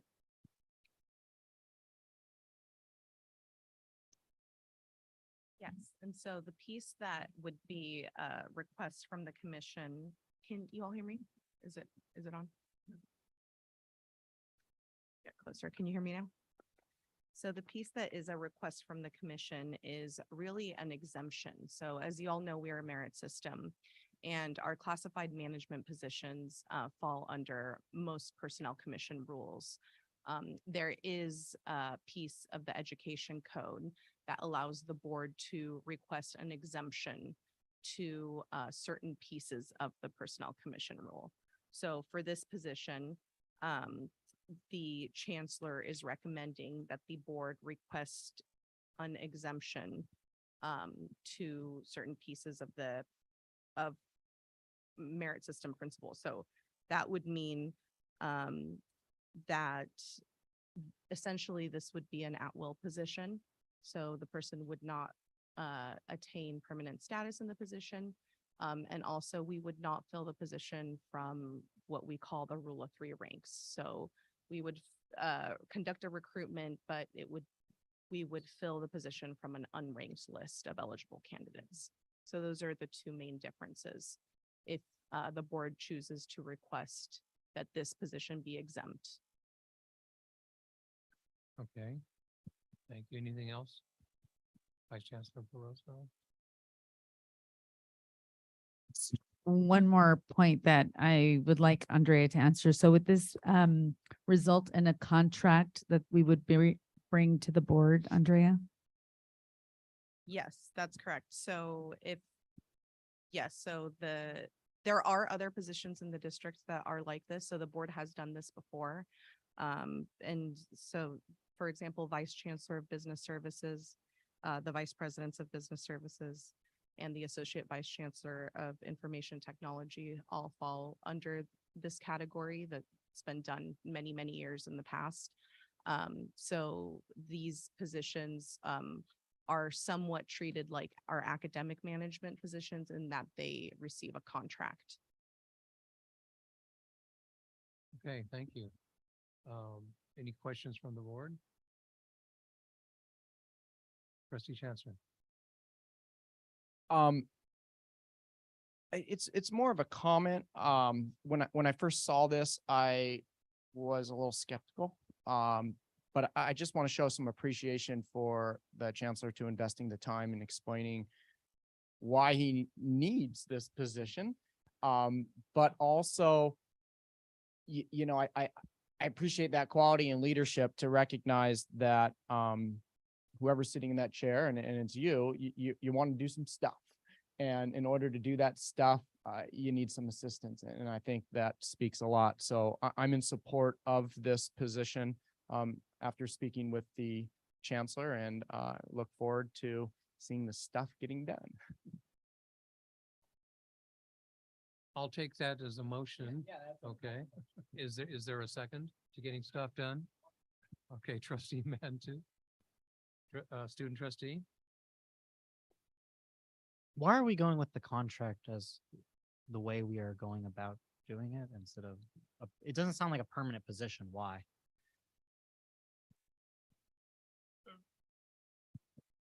Well, if I understand the question correctly, no, it is a permanent position. Mhm. It's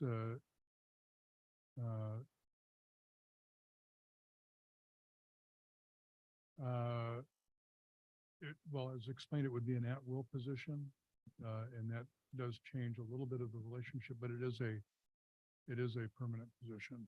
So what does that mean at will? At will would be determined through the course of the contractual agreement with the person selected for this position. Mhm. So it'd be a contractual relationship. Okay. Vice Chancellor Barroso, did I get that correct, or am I in the ballpark? You're in the ballpark. If you see if you see on the back of that board item, it speaks to the fact that the at-will designation means that they don't attain permanent status in the assignment. And in positions that are at this level, I think sometimes the objectives of the chancellor may change. If there's a change in leadership, change in a chancellor, and you get a new chancellor who has different objectives or sees this as a position that maybe should be modified. We want to have a little bit of flexibility with that. The person that gets selected for this position will have a contract, and so it will be the terms of the contract that'll govern that particular assignment. Okay, thank you. That explains. That's what I was trying to paraphrase. It's a big ballpark, so. Student trustee, with that, how do you vote? Aye. And the board, all in favor? Aye. Thank you. Item 17, institutional effectiveness and accreditation update. Chancellor. Dr. Herrera? I think you all know that we had our Zoom on-site visits and our Zoom community forums, and I believe they were extremely successful. The feedback was based on the ISA report that was done in September of 22. And so there were some inquiries that were given to each of the colleges to allow us time to give additional evidence to support our compliance with the standards. We are currently awaiting our core inquiries for all three colleges. When we receive those, we will be working with the PASS committee, the DCAP committee, and Chancellor's Cabinet to prepare ourselves for our visit in October. Thank you. Thank you. And I like what you mentioned about working with the PASS committee, because time is going to be slipping away from us. And so I trust that the PASS committee will be focusing as these ICERs are being finalized and responses to the core questions are being addressed. And and preparing us all, and certainly the board for our role in the accreditation visit. And remind me when that is? Yeah. Time is slipping away. Trustee Torres.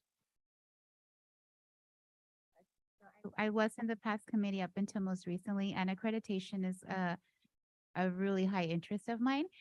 How can I participate without necessarily like having 3 trustees being part of the past committee, or could there be, I guess I would like to know more information because I'm just interested. So I'm trying to think of a way of how I could participate. Can I participate without saying anything, just listening? I'm trying to think of, because if it's the past committee that's going to be part of this, I know that was that was a high interest of mine when I did this with former trustee McKay and changing even the name of the past committee to accreditation to really take a look at this. And so I kind of started it, but I'm not getting to finish it off, and I kind of like to see how I can still be involved. Chancellor. So when we, right now, things are in draft form, the inquiries are in draft form. As you know, I've talked a little bit informally with the board about the content of some of those items, especially at the district inquiry level, that relate to the Board of Trustees as our evidence and data responses develop. There will need to be an opportunity for the board as a full board to get engaged in this conversation. So you're going to have, you'll have ample opportunity and really an expectation to be involved in the process and the preparation as a full board for the fall visits related to that. So lots to do there. We're not going to leave you out at all. No. Yeah, and I think we've discussed it, the question in the past about a trustee attending a committee meeting, but I think it's problematic because just as the conversation evolves, it's just problematic in my view. But I think the point is made that, and we've made this in the past, especially in this manner, we don't need and certainly don't want information and requests for action coming to us at the late hour. That's all. So understood. Okay. Is that your report? Thank you. Okay. 18, Chancellor's report.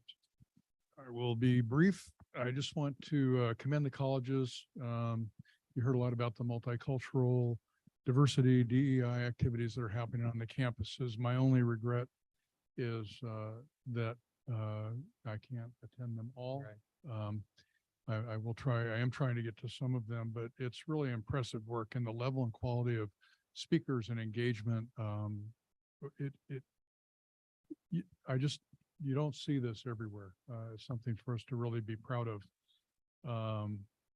The Aspen event in DC, I'll be joining the group going next week for that.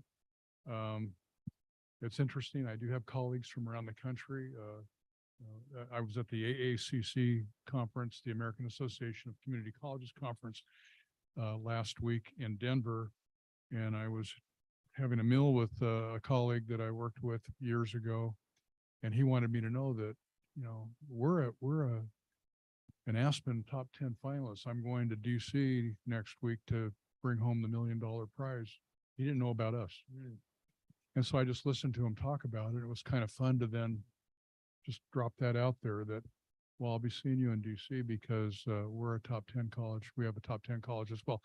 But it is remarkable that we have 3 colleges receiving Aspen recognition. That's our entire district. And I should have asked this question ahead of time. Do we know, are there any other districts that have all of their colleges in the district receiving Aspen recognition? I'm not aware of any. It's a unique place for us to be. So while we talk about all the necessary things we need to move forward strategically and keep, you know, whether it's the work that comes out of Civitas and whatnot, to help us use our data and our analytics better to target and zero in on effective applications. We're already doing some pretty special work in this district, and I couldn't be prouder to be a part of it.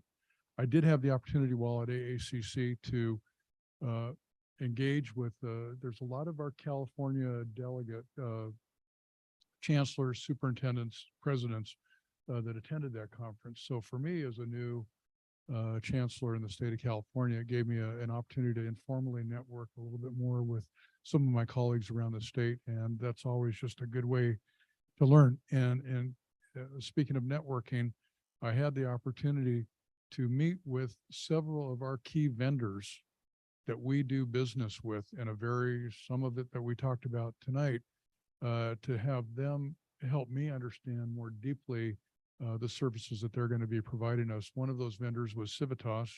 I spent considerable time with them at the conference, and really had an opportunity to talk about some of my expectations with implementation. And I really did find them to be very credible.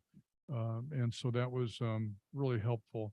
May 4th through the 7th, I'm going to be join a few of you to attend the statewide trustees conference. And I'm looking forward to that. That'll be another first for me since arriving in the district. I am now co-chairing the Veterans Caucus, and I will, there's a caucus day at this meeting, and I will be really interested to see what we can come with. There's some good ideas with that caucus we're going to be advocating for. And the last thing I want to talk about is the earlier discussion about the bond and the timeline and really decision-making about that. For the trustees, we're at the February retreat. As we looked out at the landscape in front of us over the next 18 months, one of the things that I asked Dr. Al-Fattel to do was to present really a working backwards timeline, what it would take. We've done preliminary work in terms of assessing at the campus level, at the district level, what our capital needs are. And we have a dollar amount on that. It's pretty substantial. Our next steps will be to really get input from the board on, we have another level of information to work through to get to the board about actually moving forward with the bond within that time frame that we talked about at the retreat. And I don't recall there's a 2-year lag cycle if we don't activate in this particular window. So it's something that we'll be talking with the board and further and presenting more information. So not a lot more to add at that point, but Trustee Chancellor, I just wanted you to know that we are actively pursuing that discussion for board information and or approval moving forward. That concludes my report. Thank you. Item 1802, Board of Trustees request for reports, and I'm glad the Chancellor provided that information. So if there's nothing more on this matter, then go ahead, Trustee Chancellor. It was mentioned in public comment, and it was referred to as the major initiative in regards to the Santa Clara Together. Maybe I missed something, but I'm just curious for some details on that. So whether that comes to the board in between meetings or at our next meeting, that would be something I'd be interested. Yeah, and I vaguely recall mention of that in one or more of the president's reports over time, but you're right, when it was specifically mentioned tonight, that caught my attention as well. So maybe, again, if not a report, maybe, again, some means of updating the board. I keep talking about a board memo, memo to the board. I can give you a really quick update of kind of where we are right now with the process and a timeline, but I'm going to ask Dr. Herrera to go ahead and talk about this.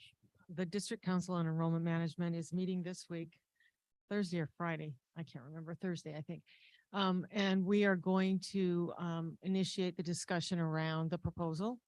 We have a rubric that we've created. The rubric is currently integrating some additional DEI indicators, but for the most part, the indicators and the metrics for measuring the proposal are there.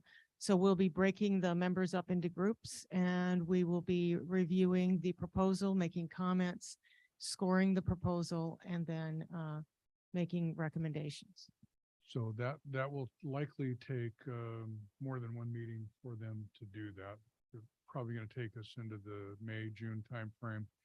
But to your, I think, interest, I hope, and I'm guessing there will, as we run that through that process, there will need to be either a board workshop or a focus session just to really see those assessments so that the board can help us with some decision-making about how we move that process forward, if we move it forward, and how that goes. That will likely happen in either sometime during the summer or in the early fall, I would suspect, to manage time expectations. I know it's not on our agenda, but you referenced a proposal. I'm unclear what we're. There's the major initiative process requires a written proposal of sorts to initiate the discussion and the review of the major initiative itself. So the work's been done, significant work has been done at Ventura College through its governance structure to develop a proposal for this major initiatives, which is now moving on to district-wide governance committees.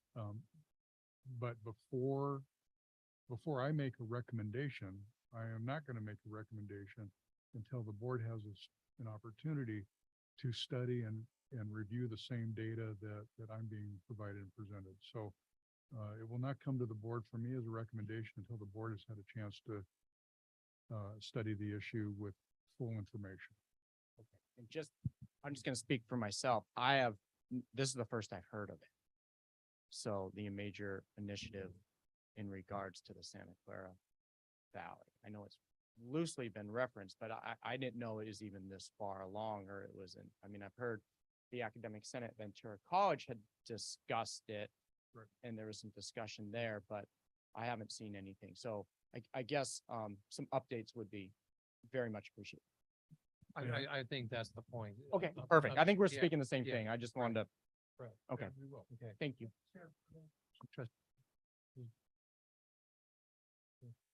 Excellent. Yes. And I trust we're all in agreement with that, especially on this topic of major initiatives. Let's put it that way. Trustee Torres. Of interest is, I remember, not to go back to the past, but the major resistance there was for Oxford College for an ask of a 1.5.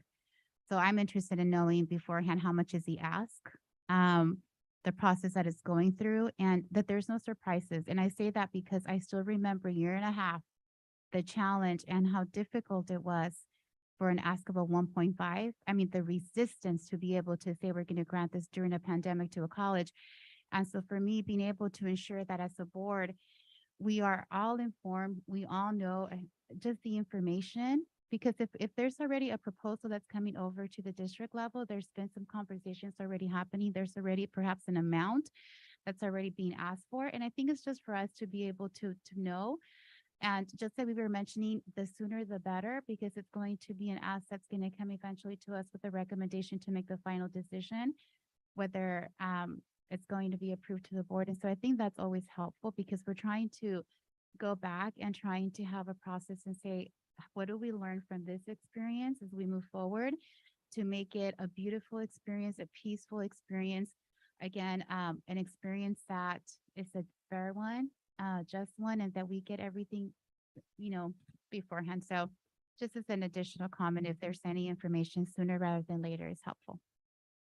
Yeah, once again, I think we are all on the same page, looking for timely updates is all. And, one thing we do have now as a result of that first experience is a process, and that's what's being followed. So thank you. Trustee reports. Trustee Mantooth, you've been away. I'm going to put you on the spot. Anything to say? Well, I have been And away. you may want to explain, Mike. Yeah, I have been away, so I haven't had the opportunity to attend many events, but I'm looking forward to Thursday at Ventura College for the diversity event, as well as the reception for Dolores Huerta. Trustee Torres.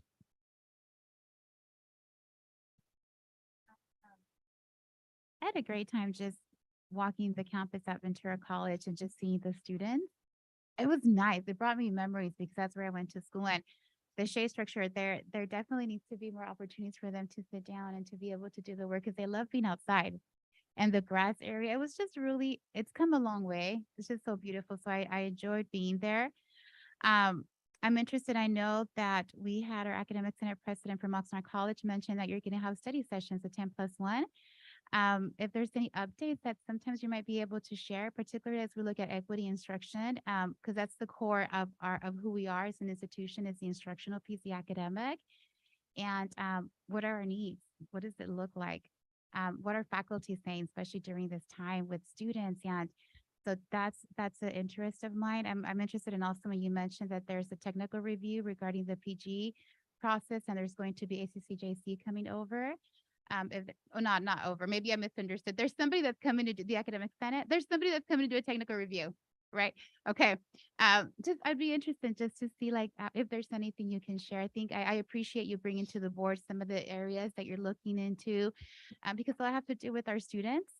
So that was very nice. So I'd love to be able to hear of any reports. And when the training happens with USC coming over with the faculty, if I'm able to know just of dates, and maybe I'm able to stop by and see what USC is talking about and instruct. I love equity when it comes to teaching and instruction, because that's where it is. How are we disaggregating? How do we differentiate our teaching so our students are able to learn? What are the skill sets that perhaps we need to now tailor to our students? And I just love to hear what it is that they're saying, because I know right now it's hard. And I can say that myself, being out of school and teaching our students and finding out different ways and supporting the staff who's in the ground, in the classrooms, and being there to support emotionally at the same time, having to teach and having to find assessment. And so I appreciate all of the work that is being done in that area, alongside with the Student Support Services side of the house, because I also see the need of our students having to have everybody really be and take care of their needs. And for the students that are here, really advocating, and to be able to see that you're going to the state level and you're going actually DC to do that advocacy work. So it's a lot. And I'm so excited to hear what your plans are once you leave our colleges to continue doing that work. Because if you were to ask me, I'm not going to date myself, but back in 1997 at Ventura College, would I ever think that one day I would be sitting here? Never. Not only graduate, but be sitting right here to say, I'm going to run for office. It was a scary time to do it, but I'm going to do it. And I'm going to be here for my community. And so when you were sharing, it took me back, and Oscar knows. Oscar, I mean, I know him since I was in high school, to be able to say, okay, I know I'm dating you, huh, Oscar? Just realize that. So this meeting has been moved, and I just really want to take the time to thank everybody who's here in all of the different departments. Your poise, your ability to respond to questions. I think that as the board, we're able to carry the work from everything that you're doing, really from your offices, from where you're at your classrooms, because these 5-0 votes and the ability to be able to say, we can wait, like, it's okay, we'll make it work. We can wait another month. Makes Trustee such a Torres, difference. If I may, you're bleeding into Into evaluation of the meeting. Oh, I see them once a month, so I just wanted to say just thank you, because we were able to do the work thanks to them. So, okay. Thank you. Trustee Chancellor. Briefly, I'd like to thank, there's an event coming up Thursday that I'll be attending beyond the Diversity Festival, but for the Ventura Education Partnership, which is our district, really taking an aggressive investment role in support of Ventura Unified and incoming students. So I'm excited for that. I'm also excited to see the enrollment process firsthand. My son will be attending Ventura College as a new student. So getting him onboarded and through the process, I think will be an eye-opening experience. So I'm excited for that. And on the theme of enrollment, I'm a high school teacher and I'm in a smaller school. We have about 400 students and 200 of them are graduating.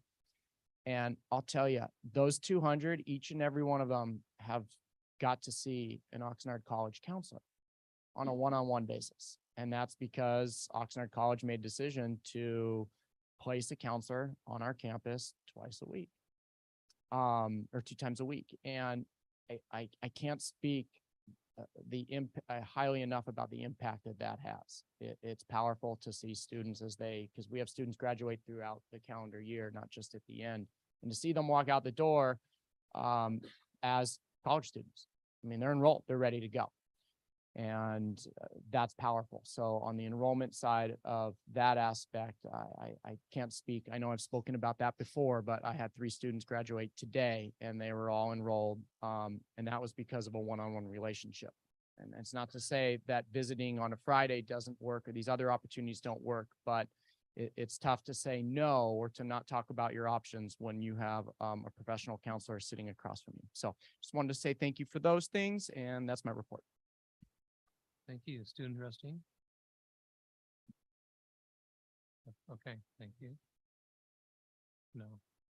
And trustee Lichtel, it doesn't look like he's with us any longer. Right, well, no apologies needed from him. He put in yeoman's work tonight. For myself, my trustee reports are really encompassed partly in my questions or comments to the various reports you provide us. And speaking of the upcoming trip to the Aspen Institute Awards, I had to tell people that I could not attend this major community event in Moore Park, and explained why. And the response back was, well, that is a really big thing. So, and when I heard tonight, it didn't dawn on me until you mentioned it. We may be the only district that has all of our campuses in as a top 150. That's something that our marketing people, if they haven't already been, should emphasize as well. And at the last minute, I could not accompany. I think it was you at the Sheriff's Academy, and I forget who else was there. But I was pleased to note in the report that the 38 graduates of the academy have all been placed. So I think that's a fantastic placement ratio for the good work, and shows again the good work that is being done here in the district and in the campuses and the various programs. So with that, again, thank you all for the recognition tonight. Yeah, ultimately it does feel good. Everyone appreciates being acknowledged for their efforts. So thank you. That then takes us to board meeting evaluation. And student trustee, are you ready for that? Seems like. Okay. So I'm just going to go down the list for communication. I felt like it was pretty good. I feel like we're becoming more and more in sync every meeting. I don't know, it's just a weird feeling, but it shouldn't be, but it just feels like that's what's becoming. The process, for the process, I actually really like that we're combining items together, vote at once. The only thing I got to say there is that before we do a motion on that, is that we ask what items we want not voted together, specific groups. Our focus was really well. We always interact with staff very well. At least I felt like interaction with staff went very well. Decisions was great. Though I will say I would, for anything that does involve money with contracts, I would like to see those contracts beforehand. That would be nice. So I echo those voices. Compliance with ground rules seemed pretty good. Other than that, it seems like we're making great timing. And the only one thing I just wanted to say is that the paper they gave us here is that it's printed with color ink. I just don't feel like that needs to be printed in color ink, which doesn't seem like. Other than that, the meeting went very well. Thank you. Trustee Chancellor. I think the meeting went quite well, and I think we were on task. I think relationships or interactions with staff were positive, and I want to mention a thank you to staff for the ability to pivot and to kind of take care of some of the gaps that were there with some explanation. So, and by no means are the requests for additional information a doubt on the great work that's being done. It's just, we're just doing our job, just like you guys are doing your job so wonderfully well. So I thought it was a good meeting. Thank you, trustee Torres.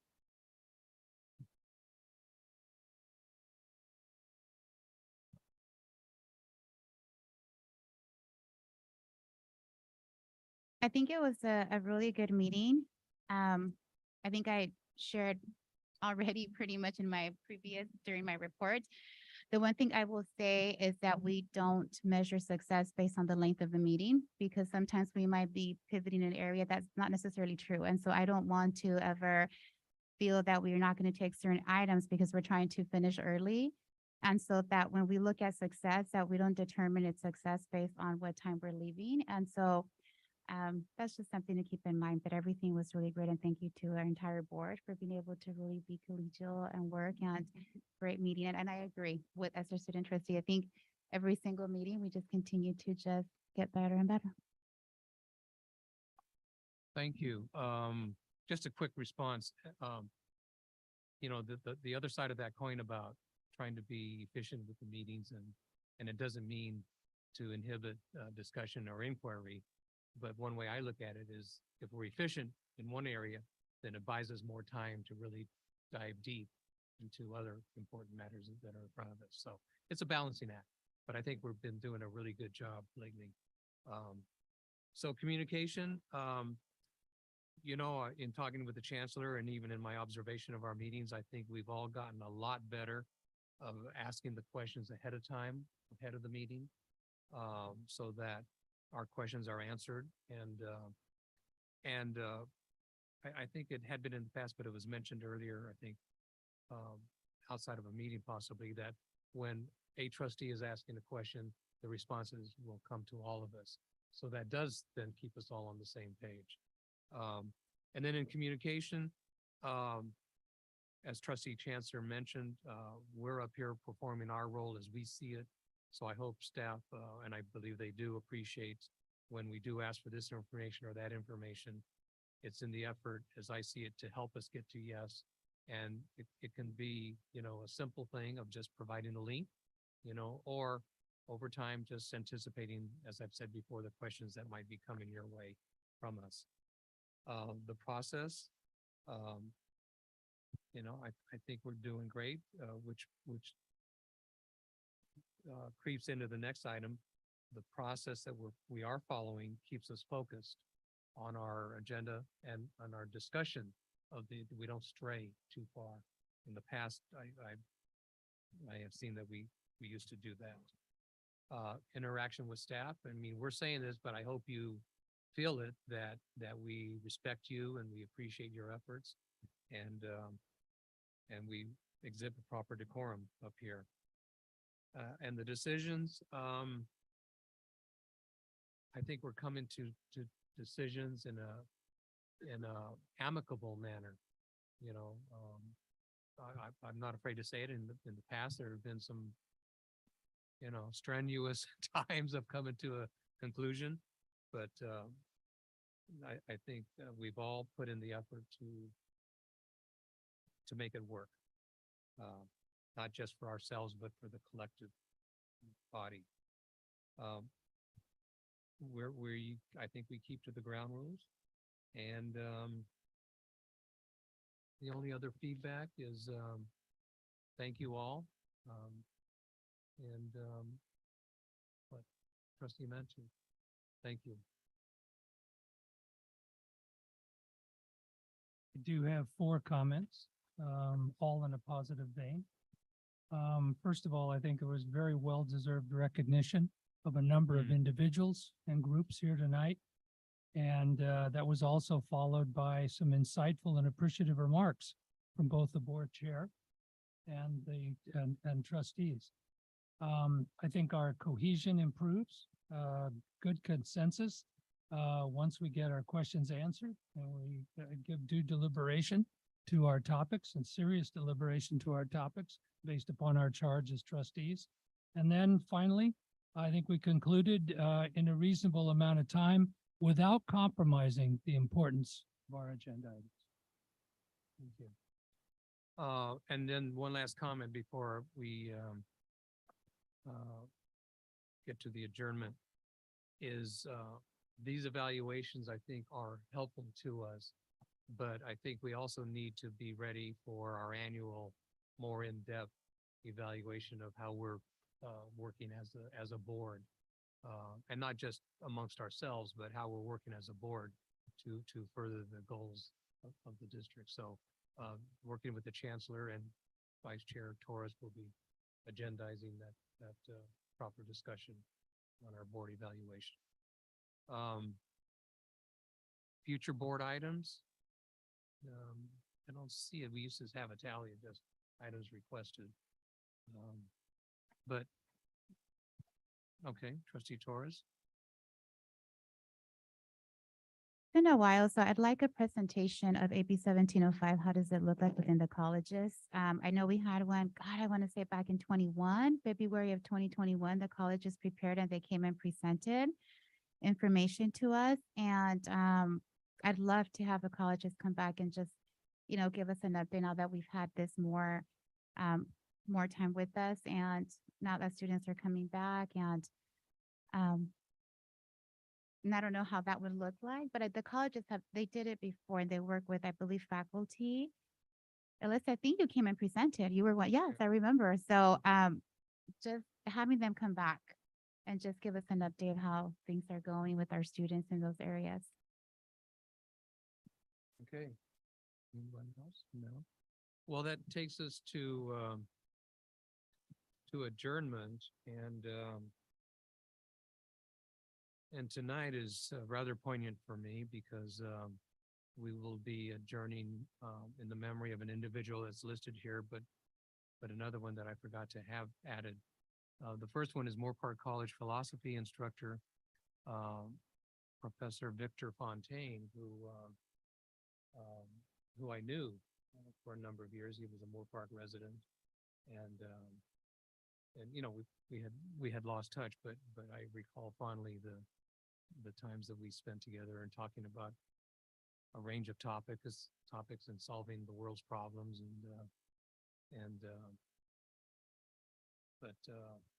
it was distressing to hear this news. And then the other one, want to adjourn in the memory of Dr. Ken Brown, and some of you may know of him or know him.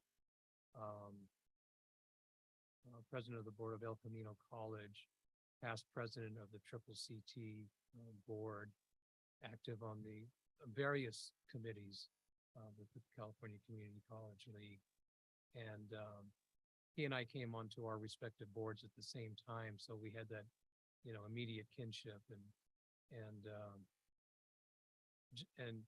to a person who describes him, just a gentle man, gentle person, friendly, crazy sense of humor, very productive, very involved with the DEI steering committee, the task force. And so tonight we will adjourn in the memories of Dr. Ken Brown and Victor Fontaine. And with that, thank you all for your continued efforts on behalf of our students. We're done.